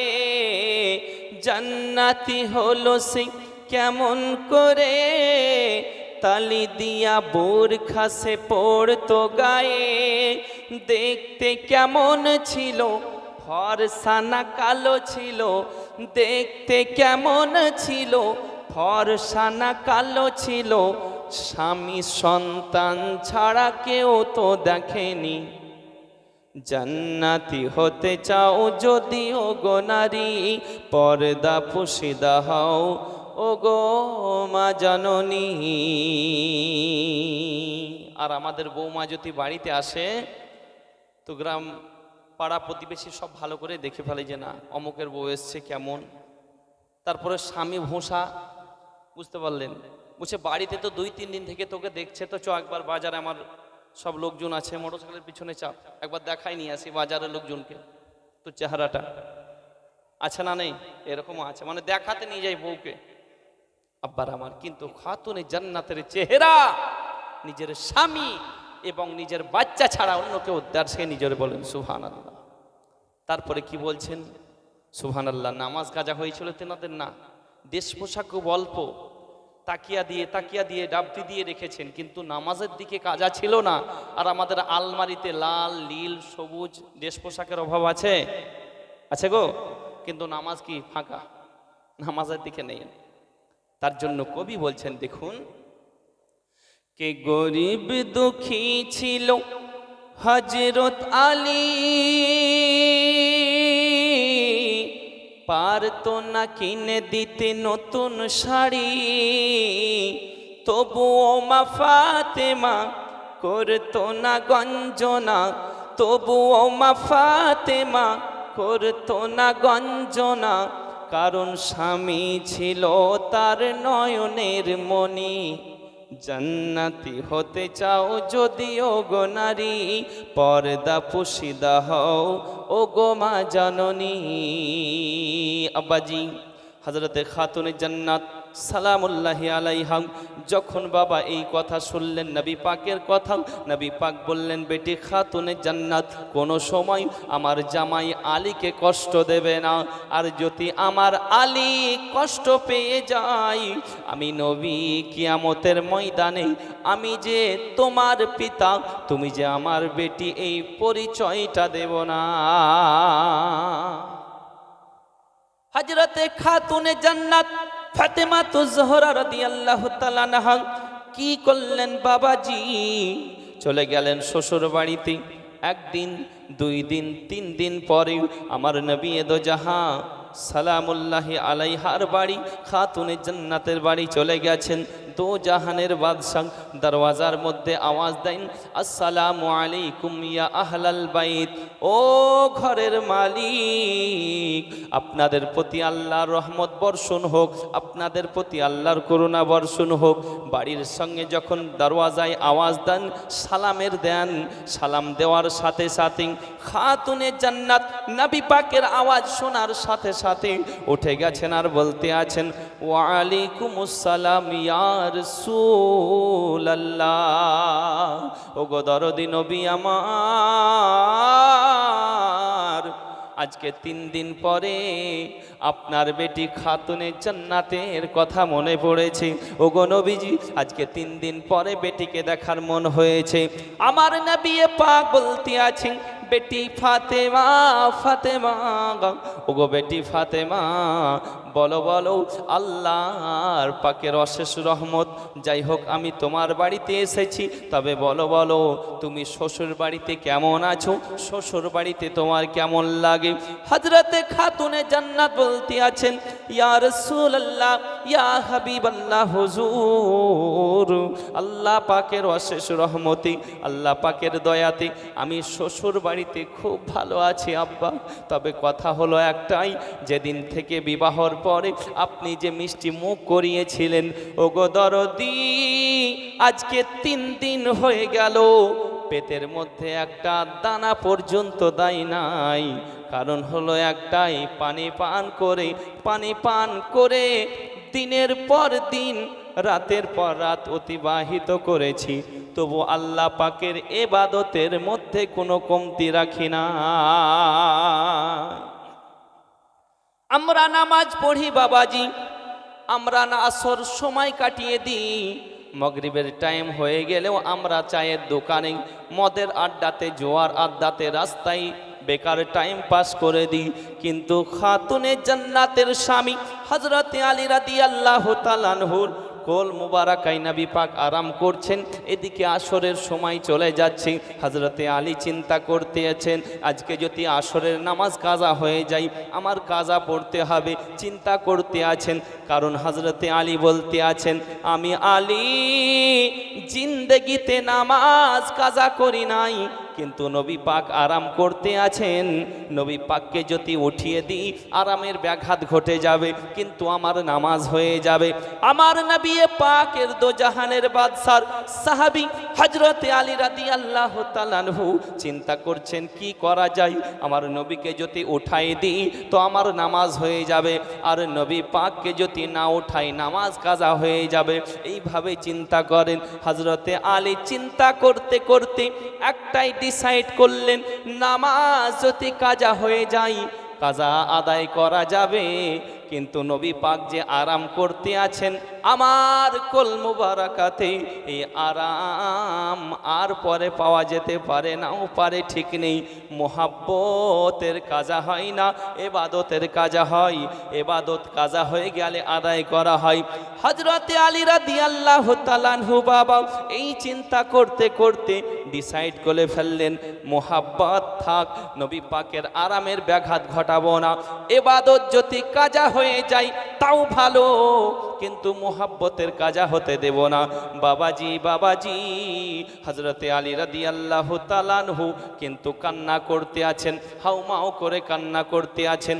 আমার নবী পাক দো জাহানের বাদশা, তিনার পেশানি মুবারাকাতে এক ফোঁটা হযরতে আলীর চোখের পানি যখন পড়ে গেছেন, নবী পাক উঠে গেছেন আর বলতে আছেন, আলী কান্না কেন করো, কান্না কিসের জন্য করো? ওগো আলী তোমার চোখে কেন পানি, তুমি কেন কান্না করো? তোমার কান্না আমি নবী সইতে পারি না। জোরে বলেন। আমার নবী পাক হযরতে আলীকে বলতে আছেন, আলী কান্না কেন করো? হযরতে আলী বলতে আছেন, দরদি নবী আমার, আমি যেদিন থেকে কলেমা পড়েছি গো দরদি, সেদিন থেকে আমি আলী নামাজ কাজা করি নাই, কিন্তু আজ নামাজ কাজা হয়ে গেল, আসরের সময় চলে গেছে, মাগরিবের ওয়াক্ত ঢুকে গেছে। আমার নবী পাক বললেন, ও আলী শুনে নাও, চিন্তা করো না, চিন্তা করো না, আমি নবী পাক বলতে আছি, বলো বলো তুমি নামাজ কাজা পড়তে চাও না কাজা নামাজ তুমি এখনই আদায় করে নিতে চাও, আদায় করতে চাও না কাজা পড়তে চাও? হযরতে আলী বলতে আছেন, দরদি নবী আমার, আমি যেহেতু আলী জিন্দেগিতে নামাজ কাজা করি নাই, আমি আজকেও নামাজ কাজা করতে চাই না। দরদি নবী গো, আজকে যদি আসরের নামাজ পড়ে নিতে পারতাম বড় খুশি হতো, বড় আনন্দিত হতাম। হযরতে আলীর কথা শোনার পরে আমার নবী পাক ডুবে যাওয়া সূর্যকে ইশারা করতে আছেন, আল্লাহকে বলতে আছেন, ওগো মাবুদ আল্লাহ পাক, ওগো আল্লাহ তাআলা, আমি আলী তোমার দরবারে ফরিয়াদ করি, আমি নবী পাক তোমাকে বলি, আমার আলীর জন্য ডুবা সূর্য তুমি পুনরায় উদিত করে দাও। নবী পাক ইশারা করেছেন, আর ডুবে যাওয়া সূর্য আবার আসরের সময় হয়ে গেছে, আবার উঠে গেছে। হযরতে আলী নামাজ পড়তে আছেন। যে নবীর ইশারাতে ডুবা সূর্য উদিত হয়, আর সেই নবীকে যদি বলি আমাদের মতো, তাকে কি করতে হয় বাবা?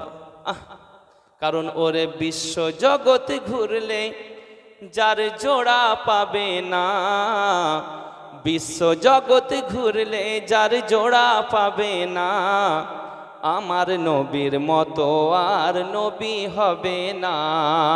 জোরে বলুন, বিশ্ব জগৎ ঘুরলে যার জোড়া পাবে না, আমার নবীর মতো আর নবী হবে না। কোথায় গেলে পাবো মোরা এমনই দয়াল নবী, জিনার হাতে রোজ হাসরের জান্নাতের চাবি কাঠি। কোথায় গেলে পাবো মোরা এমনই দয়াল নবী, জিনার হাতে রোজ হাসরের জান্নাতের চাবি কাঠি। ওগো সেই নবীজি ধরায় এসে দিলেন খোদার ঠিকানা, আমার নবীর মতো আর নবী হবে না। জোরে বলুন। আগো সুবহানাল্লাহর ভলিউম কমবে না বাড়বে? একটু জোরে বলেন।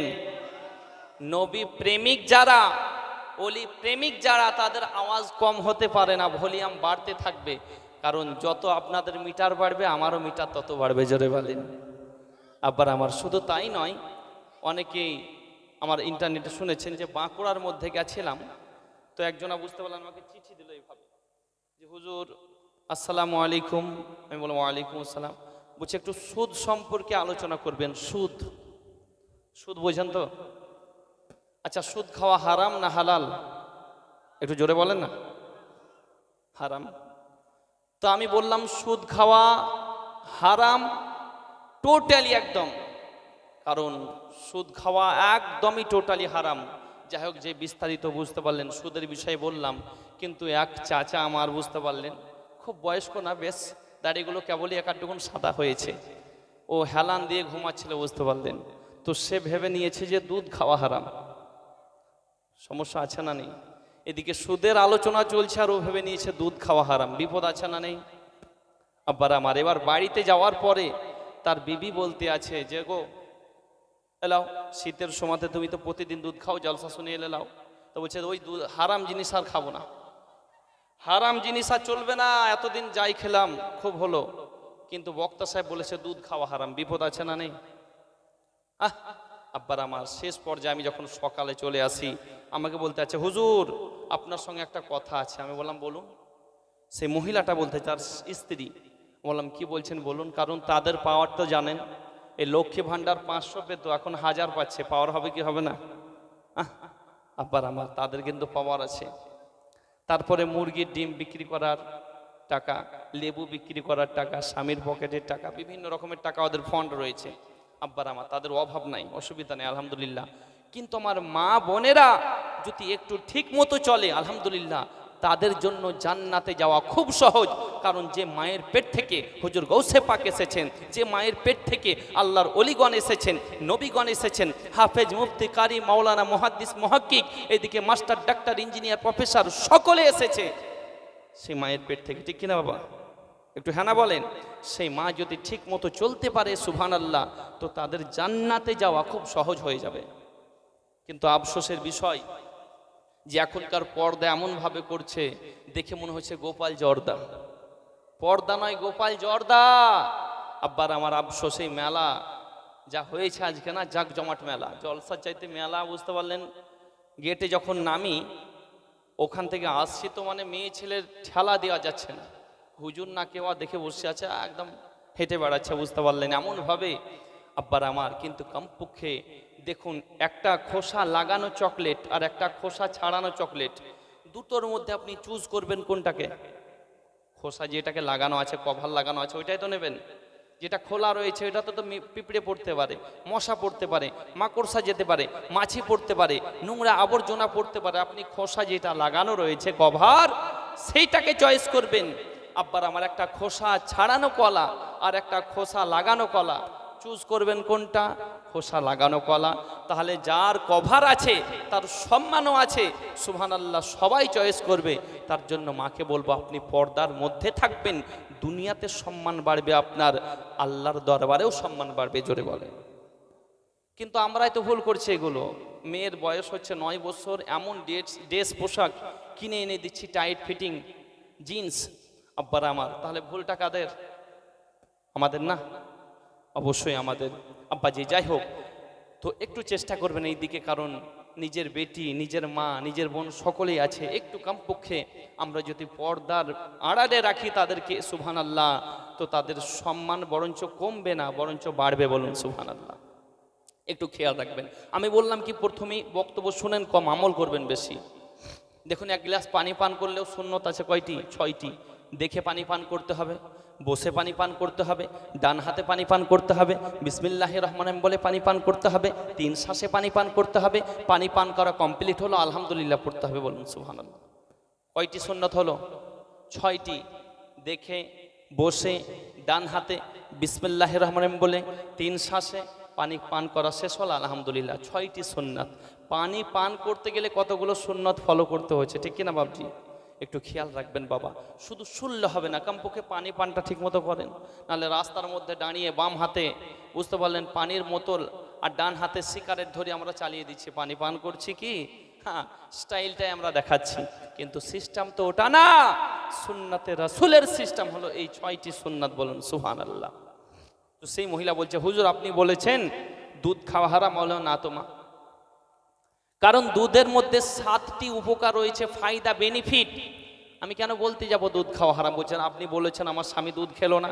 আমি বললাম না, যদি আলোচনা হয়েছে তো সুদ সম্পর্কে আলোচনা হয়েছে। আমি বলেছি সুদ খাওয়া হারাম, আর আপনি ভেবে নিয়েছেন দুধ খাওয়া হারাম। বলছে ও, তাহলে এই বাদি বাচ্চা ভুল শুনেছে। বুঝতে পারলেন? তার বিবি বলতে আছে, ও এই মোড়ল বাদি বাচ্চা ভুল শুনেছে। আব্বার আমার তো এই হয়ে গেছে পরিস্থিতি।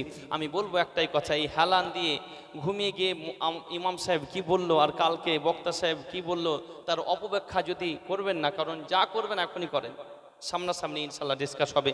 যাই হোক, তো যে আলোচনাটা করতেছিলাম, হযরতে খাতুনে জান্নাতকে বলতে আছেন সালাম দেওয়ার পরে যে বেটির শ্বশুর বাড়িতে কেমন আছো? হযরতে ফাতেমা বলতে আছেন, ইয়া রাসূলুল্লাহ, বিবাহর পরে যে খাবার আপনি তুলে দিয়েছেন মুখে, সেই খাবার খেয়েছি। আজ 3 দিন হয়ে গেল, পেটের মধ্যে একটা দানা যায়নি। পানি পান করে আল্লাহর ইবাদত গুজার করছি, ইবাদতের মধ্যে কাটাচ্ছি, কোনো রকমের আল্লাহর ইবাদতে কমতি রাখি নাই। জোরে বলেন সুবহানাল্লাহ। আর একটু মহব্বতে বলতে হবে, আরো জোরে বলতে হবে। আব্বাজি ও ভাই জানেরাও, হযরত খাতুনে জান্নাত সালামুল্লাহি আলাইহা কি নবী পাক বললেন, বেটি ফাতেমা, ও বেটি ফাতেমা, ধৈর্য ধরো, সবর করো বেটি ফাতেমা, কারণ তুমি যদি সবর করো, ধৈর্য ধরো, আল্লাহ পাক তোমার প্রতি খুশি হবে। শুধু তাই নয়, কাল কিয়ামতের ময়দানে জান্নাতি রমণীদের সরদারিনী হবে তুমি। তার জন্য তোমাকে ধৈর্য ধরতে হবে, সবর করতে হবে বেটি ফাতেমা। এবং আমার জামাই কোথায়? হযরতে ফাতেমা বলতে আছেন, আকা ইয়া রাসূলুল্লাহ, ইয়া হাবিবাল্লাহ, হুজুর আমার স্বামী যান আজকে প্রতিদিন 3 দিন ধরে কাজের মধ্যে যাই, খালি থলিটাকে হাতে নিয়ে মদিনার বাজারে বাজারে কাজের জন্য যাই, কিন্তু কোনো কাজ পাই না, খালি থলি নিয়ে আবার ফিরে আসে। আজকেও গেছে সকালে খালি থলি নিয়ে। আমার নবী পাক বললেন, ফাতেমা ফাতেমা ফাতেমা, আমার আলী জামাই যখন বাড়িতে আসবে, আমি নবী আমার সালামটুকু দিয়ে দেবে। জোরে বলে, আমার জামাই যখন আসবে আমার সালামটা কমপক্ষে দিয়ে দিবি। হযরতে খাতুনে জান্নাত নবী পাকের কথা শোনার পরে বললেন, ইয়া রাসূলুল্লাহ, অবশ্যই আপনার সালাম আমার স্বামীকে দিয়ে দেব। আমার নবী পাক দো জাহানের বাদশাহ, দো জাহানের নেতা, তিনি আবার চলে এলেন নিজের বাড়ির দিকে। কিছুক্ষণ পরে হযরতে আলী আসতে আছেন প্রতিদিনের মতো খালি থলি নিয়ে। আমার খাতুনে জান্নাত বলতে আছেন, আসসালামু আলাইকুম। ওয়া আলাইকুমুস সালাম। হযরতে আলী বললেন, ও বিবি, কি ব্যাপার, তোমার মুখে হাসি পাওয়া যায়? হযরতে খাতুনে জান্নাত বলতে আছেন, স্বামী গো আমার, ও গো আমার প্রাণের স্বামী, আমার পিতা দয়াল নবী মুস্তাফা আমার আব্বা হুজুর আমার বাড়িতে এসেছিলেন এবং তিনার ভালোবাসার সালাম আপনাকে দিয়েছে, এই সালামটা আপনি কবুল করে নিন। শ্বশুর জামাইকে সালাম দিয়েছে, ছোটখাটো ব্যাপার। আমরা যদি জামাই শ্বশুরকে দেখি, জামাই মুখ লুকিয়ে পালাবে, ঘুরে শ্বশুর আসে অন্যদিকে।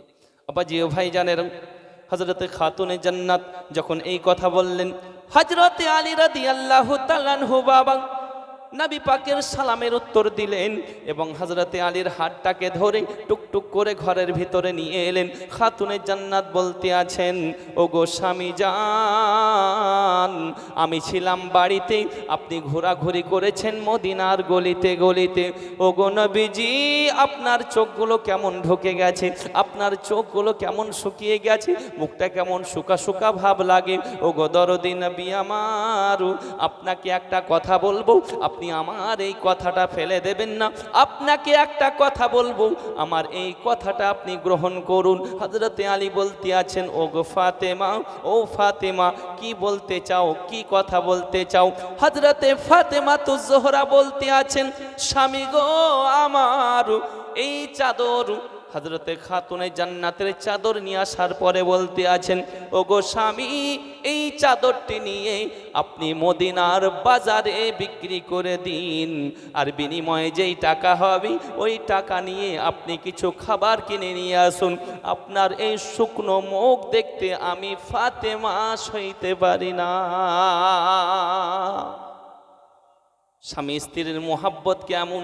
আর আমরা যদি কোনো স্বামী, আব্বারা আমার, কোনো স্বামী যদি বিবিকে বলে, বিবি গো আমার, এক গ্লাস পানি ঢেলে দাও, আমি মাঠ থেকে কাজ করে এলাম, বিবি বলবে, ওটা ঢেলে দিতে হবে নাকি, খেতে পাচ্ছ না, ওটাও ঢেলে দিতে হবে।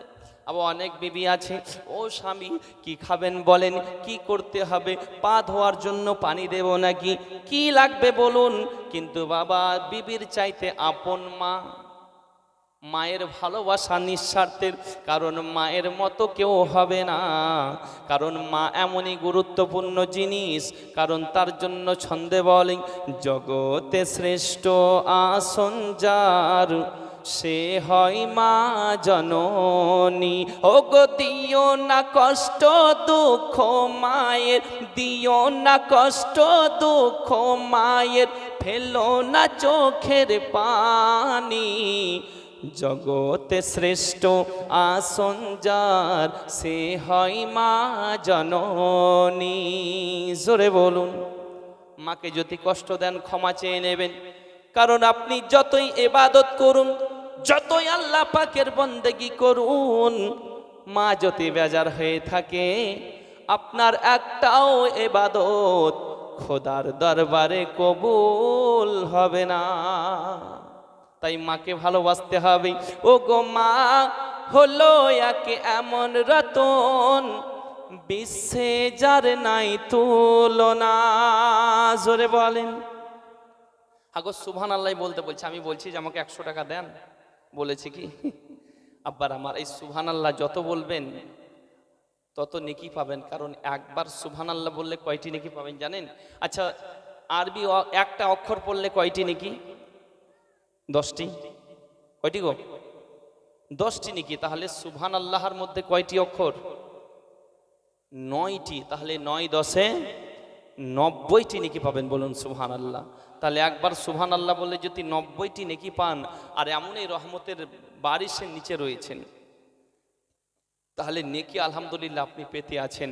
আমি বলবো একটাই কথা, আমরা মা বাপকে ভালোবাসবো, তার জন্য গজলে বলে, ও গো মা হলো এক এমন রতন, বিশ্বে যার নাই তুলনা, মায়ের মতো এত আপন আর তো কেউ হবে না।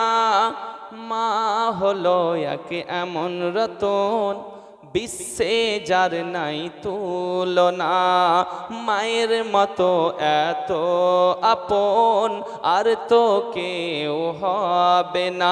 ও গো মায়ের পাক কদমে পাওয়া যায়, মায়ের পাক কদমে পাওয়া যায় জান্নাতের নিশানি। জগতে শ্রেষ্ঠ আসন যার সে হয় মা জননী, জগতে শ্রেষ্ঠ আসন যার সে হয় মা জননী। জোরে বলুন না সুবহানাল্লাহ। আব্বাজি ও ভাই জানেরাও হযরতে খাতুনে জান্নাত বললেন, ওগো আমার স্বামী এই চাদরটি নিয়ে যান এবং মদিনার বাজারে বিক্রি করে দিন। হযরতে আলী বলতে আছেন, ওগো আমার বিবি ও ফাতেমা, এটা হলো রহমতময় চাদর, এই চাদরের মূল্য সবাই দিতে পারবে না, এই চাদরের সম্মান সবাই করতে পারবে না, এই চাদর আমি বিক্রি করতে পারবো না। ফাতেমা বলতে আছেন, স্বামী গো যান এই চাদর বিক্রি করুন, কারণ এই চাদরের চাইতে কোটি গুণে দামি হলেন আপনি আমার কাছে, বলুন সুবহানাল্লাহ। অতএব চাদর বিক্রি করে আসুন। অনেক অনুনয় বিনয় করে যখন বলেন চলে গেলেন কোথায়? চাদর বিক্রি করতে। হযরতে আলীর চাদরটাকে একজন খরিদ করে নিল, কিনে নিল এক ইহুদি। কে নিল? ইহুদি। ইহুদি যখন কিনে নিল, আব্বার আমার যে টাকা দিল, হযরতে আলী কিছু খাবার নিয়ে এলেন, সুবহানাল্লাহ। বাড়িতে ঘুষলেন, বুঝতে পারলেন, ঘুষার পরে আটা তৈরি হলো, তারপরে কি করলেন? রুটি বানিয়ে খাওয়া দাওয়া করলেন, স্বামী স্ত্রীতে ইবাদত করে আরামে গেলেন। কিছুক্ষণ পর উঠে তাহাজ্জুদের নামাজ পড়তে আছেন, জোরে বলেন। আর আমরা আরাম করি তো ফজরের নামাজও কাজা করতে, তাহাজ্জুদ তো দূরে থাকে, একদম ফজরও কাজা। আব্বাজি ও ভাই জানেরা, হযরতে খাতুনে জান্নাত মা ফাতেমা তুজ-জোহরা কি করতে আছেন বাবাজি? তিনি নামাজ পড়তে আছেন। এদিকে যেই ইহুদি, আব্বাজি ও ভাই জানেরা, যে ইহুদি খাতুনে জান্নাতের চাদরখানা কিনে নিয়ে গেছিল, সেই ইহুদির বিবি গভীর রাত্রে উঠেছে, পাশের রুমে যেই চাদরটা ছিল সেই চাদর থেকে এত নূরের জ্যোতি বের হয়, এত নূরের জ্যোতি বের হয়, সেই জ্যোতির দ্বারাতে পুরো ঘর ডগমগ করতে রয়েছে। হযরতে খাতুনে জান্নাতের চাদর দেখার পরে, যখন এত আলোয় আলোকিত হযরতে খাতুনে জান্নাতের চাদর দেখার পরে অবাক হয়ে গেছে। ইহুদি বলতে আছে, তার বিবি বলতে আছে, ওগো স্বামী, পাশের রুমে একটা চাদর রয়েছে, এই চাদর থেকে কেন যেন এমন একটা নূরের জ্যোতি বের হয়, সেই জ্যোতিতে পুরো ঘরটি আলোয় আলোকিত হয়ে আছে, ব্যাপারটা বুঝতে পারলাম না। হযরতে ফাতেমা তুজ-জোহরার চাদরের কাছে যখন যাই, ইহুদি এবং ইহুদির বিবি দেখে চাদর থেকে নূরের জ্যোতি বের হয়। শুধু তাই নাই, হযরতে খাতুনে জান্নাতের চাদর দেখার পরে ইহুদি উঠিয়ে নিয়ে আসার পরে চোখে মুখে চুম্বন করে আর বলতে আছে, বিবি গো, ও বিবি, এটা একটা রহমতময় চাদর, এটা একটা বরকতময় চাদর, এই চাদরের মূল্য আমরা দিতে পারবো না। ও গো বিবি, সকাল হয়ে গেলে এই চাদরটাকে আমরা আবার ফিরিয়ে দেব, সকাল হয়ে গেলে আবার চাদর ফিরিয়ে দিব। হযরতে আলীর কাছে যাওয়ার পরে সকালে বলতে আছেন, ভাই আলী, লাগবে না আপনার চাদর, আপনি বলেন এই চাদর থেকে নূরের জ্যোতি কেন অত বের হচ্ছে, জোরে বলেন। হযরতে আলী বলতে আছেন, আমার বিবি আল্লাহর প্রিয় বান্দি, নামাজি, আল্লাহ তাবারক ওয়া তাআলার এত ইবাদত করেছে, আল্লাহ পাক খুশি হয়ে তার চাদর থেকে নূরের জ্যোতি বের করে, জোরে বলেন।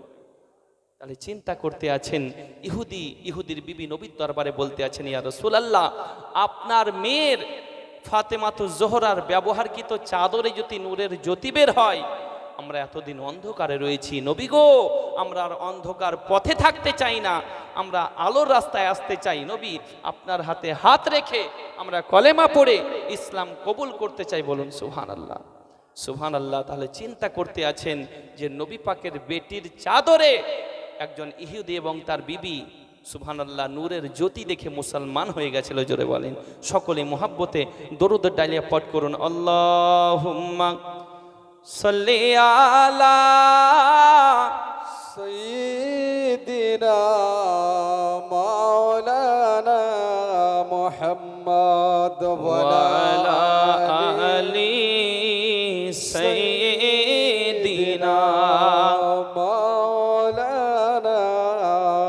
মুহাম্মদ সাল্লাল্লাহু তাআলা আলাইহি ওয়াসাল্লাম। বাবা সেই নবী পাককে বলি আমাদের মতো, পড়ো নাউজুবিল্লাহ। যারা বলে নবী আমাদের মতো তাকে বলবে যে শোন, তুই যেদিন পৃথিবীর বুকে আসিস তুই 40 দিন নাপাক ছিলি, তোর মাও 40 দিন নাপাক ছিল, তুমি 40 দিন নাপাক ছিলে, তোমার মাও 40 দিন নাপাক ছিল, কিন্তু খোদার কসম দয়াল নবী মুস্তাফা পৃথিবীর বুকে যেদিন আসেন তিনিও পবিত্র, তিনার মাও পবিত্র, বলুন সুবহানাল্লাহ। শুধু তাই নয়, তুমি যেদিন পৃথিবীতে আসো তোমার নাড়ি কাটতে হয়েছিল, তুমি নাড়ি কাটা অবস্থাতে আসোনি, তোমার নাড়ির সঙ্গে তোমার মায়ের নাড়ির কানেক্টিং ছিল, কিন্তু নবী পাক যেদিন পৃথিবীর বুকে আসেন নবী পাক পবিত্র, সুবহানাল্লাহ। নবী পাকের নাড়ি কাটার প্রয়োজন হয়নি, তিনার নাড়ি কাটা অবস্থাতেই পৃথিবীতে এসেছেন, জোরে বলেন। তুমি যেদিন পৃথিবীতে আসো উলঙ্গ অবস্থাতে আসো, তুমি ল্যাংটা হয়ে আসো, দেশ পোশাক তোমার শরীর দেশ পোশাক ছিল না, কিন্তু নবী পাক যেদিন পৃথিবীতে আসেন জান্নাতি লেবাস নিয়ে পৃথিবীর বুকে আসেন, জোরে বলেন। তুমি যেদিন পৃথিবীতে আসো তোমার খাতনা দিতে হয়েছিল, তোমার মুসলমানি দিতে হয়েছিল, কিন্তু নবী পাক যেদিন পৃথিবীর বুকে আসেন খাতনা দেওয়া অবস্থাতেই পৃথিবীতে এসেছেন, জোরে বলেন, ঠিক কিনা? আর তুমি বলো নবী আমাদের মতো না বাবা, কারণ সেই নবীর আলাদা পাওয়ার আর তোমার আলাদা পাওয়ার। সেই নবী ইশারা করেছে চন্দ্রকে দ্বিখণ্ডিত করেছে, ইশারা করেছে ডুবা সূর্যকে উদিত করেছে, ইশারা করেছে আবু জাহেলের হাতে বেজান পাথরকে কলেমা পড়িয়েছে। আর তুমি একটা বিস্কুটকে টুকরো করতে পারো না, তুমি একটা বিস্কুটকে দুটুকরো করতে পারো না, তুমি কেমন মুসলমান? তুমি বলো যে নবী আমাদের মতো না, আউযুবিল্লাহ। আব্বার আমার, তার জন্য বলবো শোনো রে আঘাবি নাদান, মোর নবীজিকে বলিস তোরা ভাইয়ের সমান, নবীজির ওই জুতার সমান হতে পারবি না, উম্মতকে তরাইতে নবী দিলেন রওয়ানা, জোরে বলুন। আব্বার আমার, আল্লাহর ওলিদের পাওয়ার সম্পর্কে একটু বলবো, তারপরে বক্তব্য গুটিয়ে দেবো। বুঝতে পারলেন প্রায় 2টো হয়ে গেল গো, কয় ঘন্টা হচ্ছে আমার দেখেছেন? আব্বার আমার 2টো হয়ে গেছে, আলহামদুলিল্লাহ। আমিও বুঝতে পারিনি, বুঝতে পারলেন বক্তব্য শোনাতে শোনাতে। আপনাদের মোহাব্বত ভালোবাসা, অন্য কিছু নয় বাবা। আমি প্রথমেই বলেছি আমি একজন নগণ্য আব্বা। এই যে আমার ভাই যান, যাই হোক আলহামদুলিল্লাহ আমার প্রিয় ভাই, খুব ভালো লাগলো।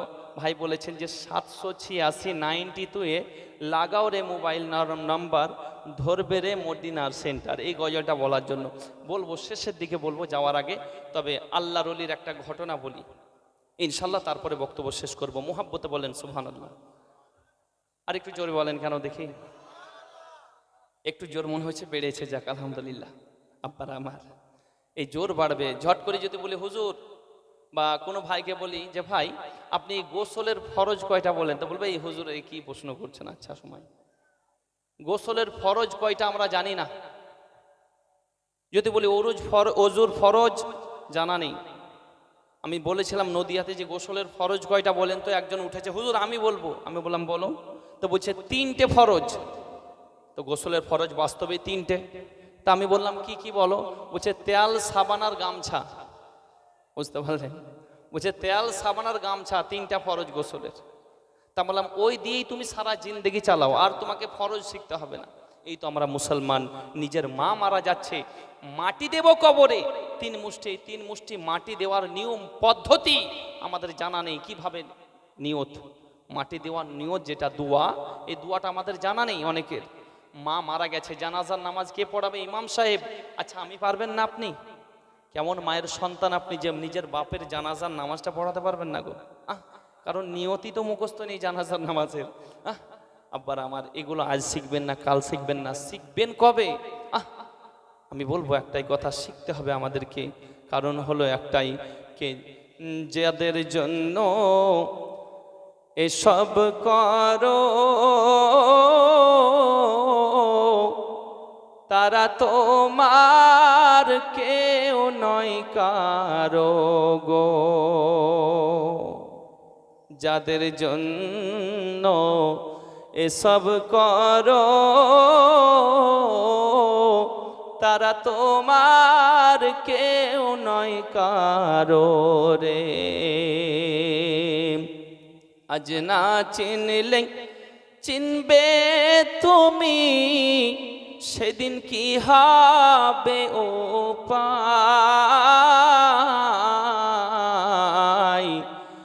পথ বেয়ে চল বেলা বেশি নাই, ও মন পথিরে পথ বেয়ে চল বেলা বেশি নাই। জোরে বলুন না সুবহানাল্লাহ। আব্বার আমার এক আল্লাহর ওলির ঘটনা বলবো, তবে বাবা একটা কথা বলি, যদি পানি বর্ষণ না হয় আমরা নামাজ পড়ি না? যদি বৃষ্টি না হয় নামাজ পড়ি না একটা? বৃষ্টি ধরেন 1 মাস ধরে 2 মাস ধরে না হলে, তাই তো আয় আল্লাহ পানি দাও, একটা বৃষ্টি না হলে নামাজ পড়তে হয়। সেই নামাজটা হলো নামাজে ইস্তেসকা, নাকি গো ইমাম সাহেব? নামাজে কি নামাজ? আমাদের রামপুরহাটের এলাকায় বীরভূমে বুঝতে পারলেন, এই গত বছর বৃষ্টি খুব হাহাকার হচ্ছিল না, দুর্ভিক্ষ দেখা দিয়েছিল। আব্বার আমার যাই হোক, বৃষ্টি না হওয়ার কারণে হা করছিল জমিন, ধানগুলো বুঝতে পারলেন শুকিয়ে যাচ্ছিল, ধান কিভাবে রুইবে সেই চিন্তায় চিন্তিত ময়দানে ডাঙাতে নামাজে ইস্তেসকার জামাত আরম্ভ হয়ে গেছিল। নামাজে ইস্তেসকা বারিশের জন্য পড়তে হয়। আব্বার আমার তো দিল্লির বুকে সেরকম দুর্ভিক্ষ দেখা দিয়েছিল, অর্থাৎ বারিশ বৃষ্টি হচ্ছিল না, তার কারণে জমিনগুলো ফেটে যাচ্ছিল। কি ফেটে যাচ্ছিল? জমিন, মাটি ফেটে যাচ্ছিল দুর্ভিক্ষর কারণে। তো সেই সময়তে দিল্লির ময়দানে বড় বুঝতে পারলেন জামাতের আয়োজন করা হয়েছে, হাজার হাজার আলিম ওলামা উপস্থিত হয়েছেন। যেটা ঘটনা ঘটেছে বাবা, একদম বাস্তব ঘটনা আপনাদের সামনে বলছি। তো অনেক আলিম ওলামা, বড় জামাত আব্বার আমার সেই সময়তে নামাজে ইস্তেসকা আরম্ভ করলো। একবার জামাত হয়ে গেল, দোয়া হতে আছে, বৃষ্টি বর্ষণ হচ্ছে না। আবার বলছে আর একবার জামাত করা যাক, আবার জামাত আরম্ভ হয়ে গেল। নামাজ শেষ হয়ে গেল। নামাজ শেষ হওয়ার পরে আল্লাহর দরবারে দোয়া করে, মাবুদ ওগো আল্লাহ পাক, আল্লাহ তাআলা তোমার দরবারে ফরিয়াদ করি, আয় আল্লাহ তাআলা তোমার কাছে আরাধনা করি, আমরা যে নামাজ পড়লাম ওগো রব্বুল আলামিন আমাদের নামাজকে কবুল করে নাও, এবং তুমি তোমার রহমতের বারিশ তুমি বর্ষণ করো, বৃষ্টিপাত ঘটাও। তোমার দরবারে ফরিয়াদ করি গো আল্লাহ, খাস করে আমরা গুনাহগার হলেও তোমার বান্দা, আমাদের দোয়াটাকে কবুল করে নাও। এইভাবে আলিম ওলামা দোয়া করে, তবুও বৃষ্টিপাত হচ্ছে না বাবাজি। এই চিন্তায় পড়ে গেছেন। হঠাৎ করে একটা 5 বছরের সন্তান দৌড়াতে দৌড়াতে আসার পরে বলতে আছেন, ओ मौलाना लोगो आप लोग जितना नमाज पढ़ना है पढ़ लीजिए, लेकिन बारिश नहीं होगी। ओगो मौलाना साहेब, ओगो आलिम ओलामा, আপনারা যত নামাজ পড়ার পড়ে নিন, কিন্তু বারিশ হবে না, পানি বর্ষণ হবে না। এই কথা যখন বলেন সকলেই তো অবাক হয়ে গেছে। এই বাচ্চা ছেলে কি বলে? আপনি যদি মসজিদ থেকে নামাজ পড়ে বের হন, কোনো 5 বছরের বাচ্চা যদি বলে চাচা আপনার নামাজ হয়নি, আমার নামাজ হয়নি, তুই কি করে জানলি? বলবো কি বলবো না? স্বাভাবিক। কিন্তু সেই সময় আমাদের মতো এত কমজোরি তিনারা ছিলেন না, জ্ঞানী ব্যক্তি ছিলেন। से आलिम ओलामा बोलते आछन, बेटा कौन सा काम है जिस काम करने से बारिश होगी? কি এমন কর্ম রয়েছে, কি এমন কাজ রয়েছে যেই কাজটা করলে পানি বর্ষণ হবে, বৃষ্টিপাত ঘটবে? সেই বাচ্চা বলতে আছে, ও মাওলানা লোগো আপনারা শুনে নিন, আমাকে মাত্র 5 মিনিট সময় দিন, আমি বাড়িতে যাব আর আসবো, মাত্র 5 মিনিট সময় চাইছি, আমাকে 5 মিনিট সময় দিয়ে দিন।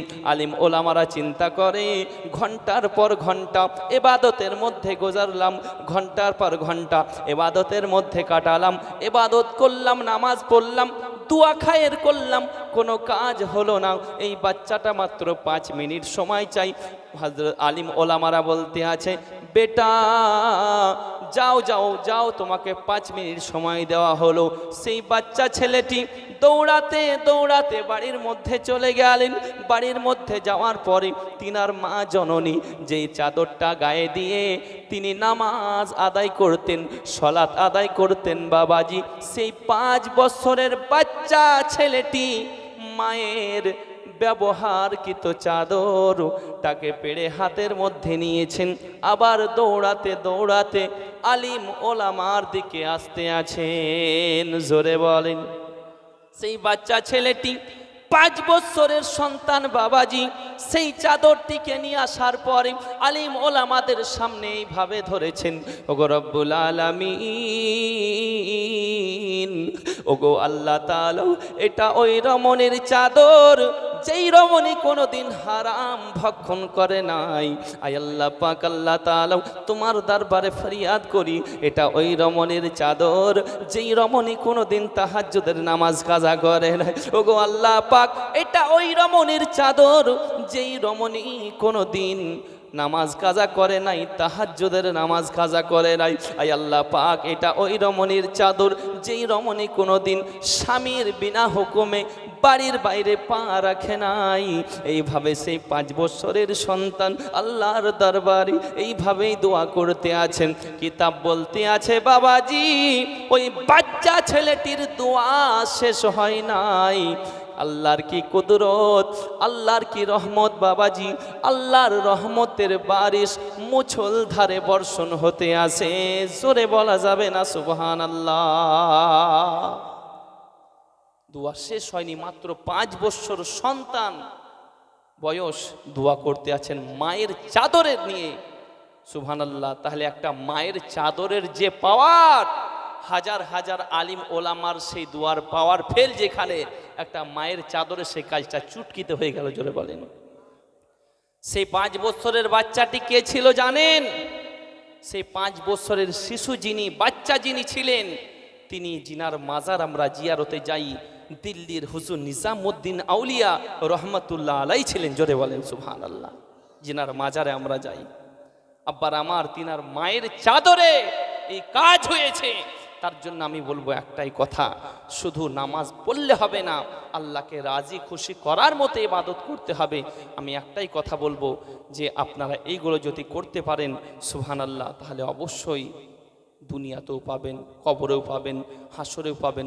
কারণ আল্লাহর ওলিদের পাওয়ার, গাছ তুমি কেমন ফলেই তোমার পরিচয় বোঝা যাবে। সন্তান তুমি কেমন, মা তোমার দেখলে বোঝা যাবে না, সন্তান দেখলেই বোঝা যাবে মা কেমন। হুজুর গাউস পাকের মা কেমন ছিল? যে মা 18 পারা কোরআনের হাফিজা ছিল। হুজুর গাউসুল আজম দুনিয়ার বুকে আসার পরে সুবহানাল্লাহ যখন মাদ্রাসায় গেলেন, মাদ্রাসার টিচার বলতে আছে, বেটা কায়দা পড়ো। বুগদাদি কায়দা বলছে না, বুগদাদি কায়দা পড়বো না, এই হয়ে গেছে। আম্মা পারা বলছে হয়ে গেছে। কোরআন শরীফ বলছে পড়তে শুরু করেছেন, নিজে হাতে বন্ধ করে 1 পারা 2 পারা 3 পারা 5 পারা 7 পারা 10 পারা সুবহানাল্লাহ 15 পারা 16 পারা 17 পারা 18 পারা পড়ে গাউসুল আজম থেমে গেছেন। বলুন সুবহানাল্লাহ। যখনই থেমে গেছেন, শিক্ষক মশাই বলতে আছে যে বেটা আব্দুল কাদের আর 12 পারা যদি পড়ে দিতে তাহলে তো শেষ হয়ে যেত, পুরো কোরআনের হাফিজ হয়ে যেতে। এই 12 পারা কেন থামলে? আচ্ছা আব্দুল কাদের, এই কোরআন শিক্ষা করেছো কোথায়? এত সুন্দর তোমার কোরআন তেলাওয়াত, এত সুন্দর তালাফুজ, এত সুন্দর মাখরাজ, এত সুন্দর তোমার গলার সুর, আমরা মুগ্ধ হয়ে গেলাম। এই কোরআন শিক্ষা করেছো কোথায়? তুমি মাদ্রাসায় শিক্ষা করেছো না মাদ্রাসায় মক্তবে শিক্ষা করেছো, না বাপের নিকটে শিক্ষা করেছো, না ইউনিভার্সিটিতে শিক্ষা করেছো, না কলেজে শিক্ষা করেছো, না স্কুলে শিক্ষা করেছো, না পাঠশালায় শিক্ষা করেছো? হুজুর গাউসুল আজম বলতে আছেন, আমি স্কুলে শিক্ষা করি নাই এই কোরআন, আমি মাদ্রাসায় শিক্ষা করি নাই এই কোরআন, আমি কোনো মক্তবে শিক্ষা করি নাই এই কোরআন, আমি কোনো কলেজে শিক্ষা করি নাই এই কোরআন শিক্ষা করেছি আমি যখন আমার মায়ের পেটের মধ্যে ছিলাম। আমার মা 18 পারা কোরআনের হাফিজা, গাউসুল আজম আমি 18 পারা কোরআনের হাফিজ হয়েছি।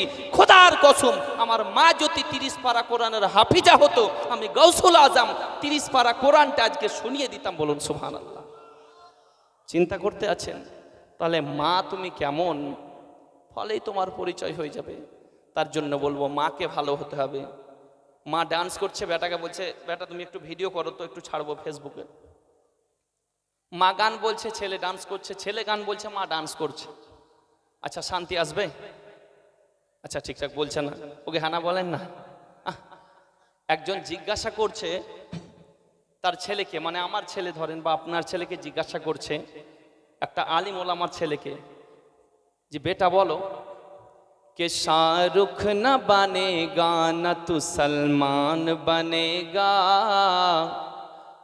न तू सलमान बनेगा। বুঝে শাহরুখ খান হবে না সালমান খান হবে, কি হবে বল? আমরা ইয়ার কি একদম সলমান খান রাখছে রে তোকে দেখে, বলি না কোনো বাচ্চাকে দেখলে।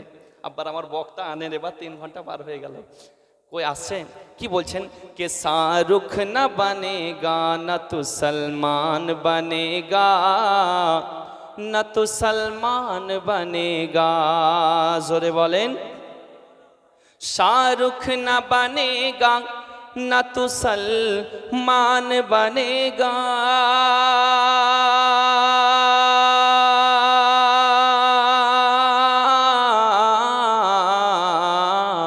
शाहरुख न बनेगा न तू सलमान बनेगा न तू सलमान बनेगा। তখন বাচ্চা ছেলে বলছে এ বাচ্চা মেরা হাফিজে কুরআন বনেগা, এ বাচ্চা মেরা হাফিজে कुरान बनेगा। मोहब्बत के साथ बोलिए सुभान अल्लाह। সুবহান আল্লাহর গতি মনে হচ্ছে কমে যাচ্ছে, এত রাত্রে কি সুবহান আল্লাহ বের হয় গো? বলছে হুজুর বকছে বকখানে অসুবিধা কি, আমাদেরকে আবার খানি গাধা খ্যাচকুচ কেন করছে? আব্বার আমার এই সুবহান আল্লাহ বললে, আব্বার আমার আমি প্রথমেই বলেছি যে সুবহান আল্লাহ যদি বলেন, এই সুবহান আল্লাহর তো বরকত নেকি আপনি পাবেন। শুধু তাই নয়, যে সুবহান আল্লাহ বলবে তার জন্য জান্নাতে একটা গাছও রোপণ করে দেওয়া হয়। বলুন সুবহান আল্লাহ। দুনিয়ার নিয়ম হলো জাগা যার গাছ তার না। আমি যদি এই জায়গায় একটা গাছ লাগিয়ে পালাই, কালকে এসে বলে এই জায়গাটা আমার দাও, মেনে নেবেন? এই তাড়াতাড়ি যান, আপনি বক্তা এসেছেন ঠিক আছে, এই জায়গা দখল করতে আসেন না, বলবে কিন্তু বলবেন না। কিন্তু দুনিয়ার নিয়ম হলো জাগা যার গাছ তার, কিন্তু জান্নাতের নিয়ম হলো গাছ যার জাগা তার। বলুন সুবহানাল্লাহ। তাহলে বুঝতে পারলেন যে কেমন জিনিস সুবহানাল্লাহি ওয়া বিহামদিহি। আমি একটাই কথা বলবো যে আমাদেরকে এগুলো করতে হবে। আর দ্বিতীয় number, money loss, nothing loss, health loss, something loss, but character loss, everything loss. কথা কি? টাকা হারিয়ে গেলে টাকা পাওয়া যাবে। আমাদের শিক্ষক বলতেন যে মানি লস, নাথিং লস, কোনো লস নাই। টাকা একটা রাখাল কামাই, বাগাল কামাই, প্রফেসর কামাই। অতএব টাকা হারিয়ে গেলে টাকা পাওয়া যায়। হেলথ লস, সামথিং লস, নিজের শরীরটা অসুস্থ, বিমারে পড়েছেন, কিছুটা loss. But character loss, everything loss. নিজের চরিত্র যদি খারাপ হয়ে যায়, সারা জিন্দেগি বরবাদ হয়ে যাবে। বলুন সুবহানাল্লাহ। তাহলে ক্যারেক্টার ঠিক রাখবেন। আর মায়েদের নীল পালিশ, ফুট পালিশের বিষয়ে বলতেই নি, বক্তব্য শেষ। বলতে হবে কি হবে না? একটু শুনবেন কি শুনবেন না? মায়েরা বলবে শুনবো, কিন্তু কথা হলো একটাই যে মায়েদের গম্ভীর হবে না কেন, মায়েদের যত আস্তে কথা বলবে আলহামদুলিল্লাহ, তবে এইগুলো দরকার আছে শোনা। মায়েরা নীল পালিশ পড়ে কি পড়ে না? একটু হ্যাঁ বলেন না। পড়ে বাবা। তো মায়েরা নীল পালিশ পড়ে, নীল পালিশ পড়াটা যাবে কি যাবে না? হালাল না হারাম? জায়েজ না না জায়েজ? বৈধ না অবৈধ? যাবে না বাবা। নীল পালিশ পড়া হারাম। কারণ হলো একটাই, নীল পালিশটা হলো গাঢ়। কি বাবা গাঢ় না? গাঢ়। আচ্ছা, নীল পালিশ পড়ার পরে যখন অজু করবে, তো অজুর যে ফরজ আদায় হবে, নখের প্রত্যেকটি যে চুল দাড়ি, এই দাড়ির গোড়ারে প্রত্যেকটি দাড়ির গোড়াতে যেন পানি ঢোকে, প্রবেশ করে, নিয়ম, নাহলে ফরজ আদায় হবে না। আচ্ছা, মায়েরা যখন অজু করবে, তো যখন নীল পালিশ দেওয়া থাকবে, অজু যাবে? অজুর পানি নখের মধ্যে কিন্তু যাবে না। আচ্ছা, যখন অজুর পানি যখন নখের মধ্যে প্রবেশ করবে না, ঢুকবে না, তখন অজু হবে? আর অজু যখন হবে না তখন গোসল হবে? গোসল হবে না। অজু না হলে নামাজ হবে না। তাহলে আমি একটাই কথা বলবো যে নামাজও হলো না, অজু হলো না। তার জন্য আমি একটাই কথা বলবো বাবা, মায়েদেরকে, মা তোমরা নীল পালিশ পড়বে না, কারণ নীল পালিশ হলো গাঢ়। এই নীল পালিশ পড়ে নামাজ হবে না, কারণ অজুই তো হবে না, তাহলে নামাজ কি করে হবে? দ্বিতীয় নাম্বার যেটা কথা, অনেক মা বলতে পারে যে হুজুর আমার মেয়ের বয়স হালকা, আমার মেয়ের বয়স 12 বছর, একটু চাটা নিয়ে আসেন বাবা, একটু চাটা খাই। আমার মেয়ের বয়স 12 বছর, মেয়ে তো এখন নামাজ পড়ে না, একটু নীল পালিশ পরলে অসুবিধা আছে বলতে পারে। তা আমি বলবো একটাই কথা, সেও পড়তে পাবে না। আপনার মেয়ের বয়স 11 বছর 12 বছর, সেও কিন্তু নখ পালিশ পড়তে পাবে না। কারণ কেন? কারণ বাবা মানুষ তো সব সময় পবিত্র থাকে না, থাকে অপবিত্র হয় কি হয় না? আমার মায়েরাও অপবিত্র হয়। তো অপবিত্র থেকে যখন পবিত্র হবে, পাক হবে, তখন তাকে ওযু করতে হবে কি হবে না? ওযু করতে হবে। আর ওযু করতে হলে যখন আমার বোন 12 বছর বা 13 বছর বয়স ধরেন, সে যখন ওযু করবে তখন সে যদি নীল পালিশ পরে থাকে, তাহলে তার ওই নখের মধ্যে পানি ঢুকবে, পৌঁছাবে? হবে না। আচ্ছা, ওযু যখন না হবে, গোসলটা হবে বোনের? হবে না। অতএব আমি বলবো একটাই কথা, এই নীল পালিশ পরা কিন্তু যাবে না। এই হোঁট পালিশও কিন্তু চা দিয়ে দেন, হ্যাঁ যাবে না। বুঝতে পারলেন? তাহলে ক্লিয়ার হয়ে গেল বাবা। এখানে বক্তা সাহেব আসছেন। নারায়ে তাকবীর, নারায়ে রিসালাত, ওলামায়ে আহলে সুন্নাত, হযরত আল্লামা মাওলানা মুফতি আব্বাসউদ্দিন কাদরী সাহেব। সুবহানাল্লাহ। যে বক্তা দেখতেছেন খুব তাগড় বক্তা গো, সুবহানাল্লাহ, একদম তাগড়। আপনারা বক্তব্য শুনেন আজকে, আলহামদুলিল্লাহ খুবই তাবড় এবং আমার প্রাণপ্রিয় বন্ধু। সুবহানাল্লাহ। আপনাদের যদি কিছু জানার থাকে অবশ্যই জানতে পারেন। আর বিষয় হলো একটাই, যে ওনার ইন্টারনেটের মধ্যে আপনারা বক্তব্য পাবেন বা পেয়েছেন, যাই হোক আপনি মুফতি আব্বাসউদ্দিন বললে আপনারা পেয়ে যাবেন। তো যেই কথাটা বলতেছিলাম, ইনার বক্তব্য সুবহানাল্লাহ, ইনিও খুব সুন্দর আলোচনা রাখেন, খুবই আমার পছন্দ এবং খুব কাছের মানুষ। তার জন্য আমি একটাই কথা বলবো, যে ইনার বক্তব্য না শুনে কেউ যাবেন না, নাহলে আধুরা থেকে যাবে আজকের মাহফিল মনে হবে। কারণ ইনারও মূল্যবান আলোচনা কিছু শোনা দরকার আছে না নেই? একটু হ্যাঁ বলেন। আর সব থেকে যেটা মেন বিষয়, উনিও অনেক দূর থেকে এসেছেন কিছু শোনাবো বলে, ঠিক না? তাহলে শোনাবো বলে যখন এসেছে, তাহলে আপনারা যদি না শোনেন তো শোনাবে কাকে? তার জন্য একটু শুনতে হবে বাবা। যাই হোক, এই ভাইজানের আমাদের রিকোয়েস্ট, যারা এসছে এরা একটা 786 এই গজলটা বলতে বলেছে। যাই হোক আলহামদুলিল্লাহ, আমার গলার আওয়াজও খুব একটা ভালো নেই ঠান্ডার কারণে, বুঝতে পারলেন? তবু 786 এক ছন্দ বলি, কারণ চিঠি লিখে পাঠিয়েছে। ইনশাল্লাহ প্রায় 3 ঘন্টার উপরে আলোচনা চলছে। একটা মানুষ, আমি তো বুঝতে পারলেন মেশিন না বাবা। যাই হোক, এই আলোচনা হলো, মোহাব্বতে একবার দরুদ পাঠ করুন, আমাদের মুফতি সাহেবকে দিয়ে দিব। তার আগে একটা ছন্দ বলবো মোহাব্বতে, আল্লাহুম্মা সাল্লি আলা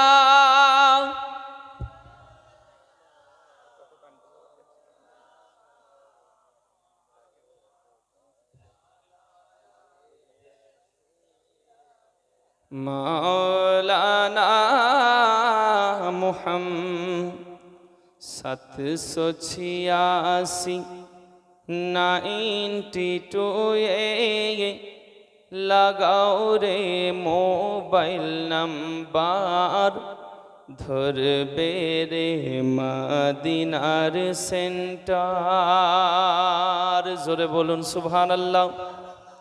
786 92 লাগাও রে মোবাইল নাম্বার, ধরবে রে মদিনার সেন্টার।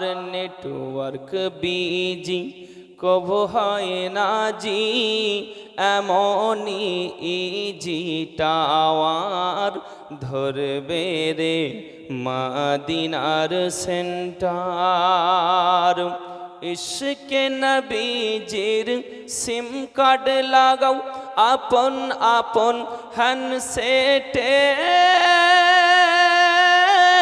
ব্যালেন্স তোমার শেষ হবে না, থাকবে আনলিমিটেডে। দরুদ পড়ে রিচার্জ করো, দরুদ পড়ে রিচার্জ করো, দারুন নবীজির অফার, ধরবে রে মদিনার সেন্টার।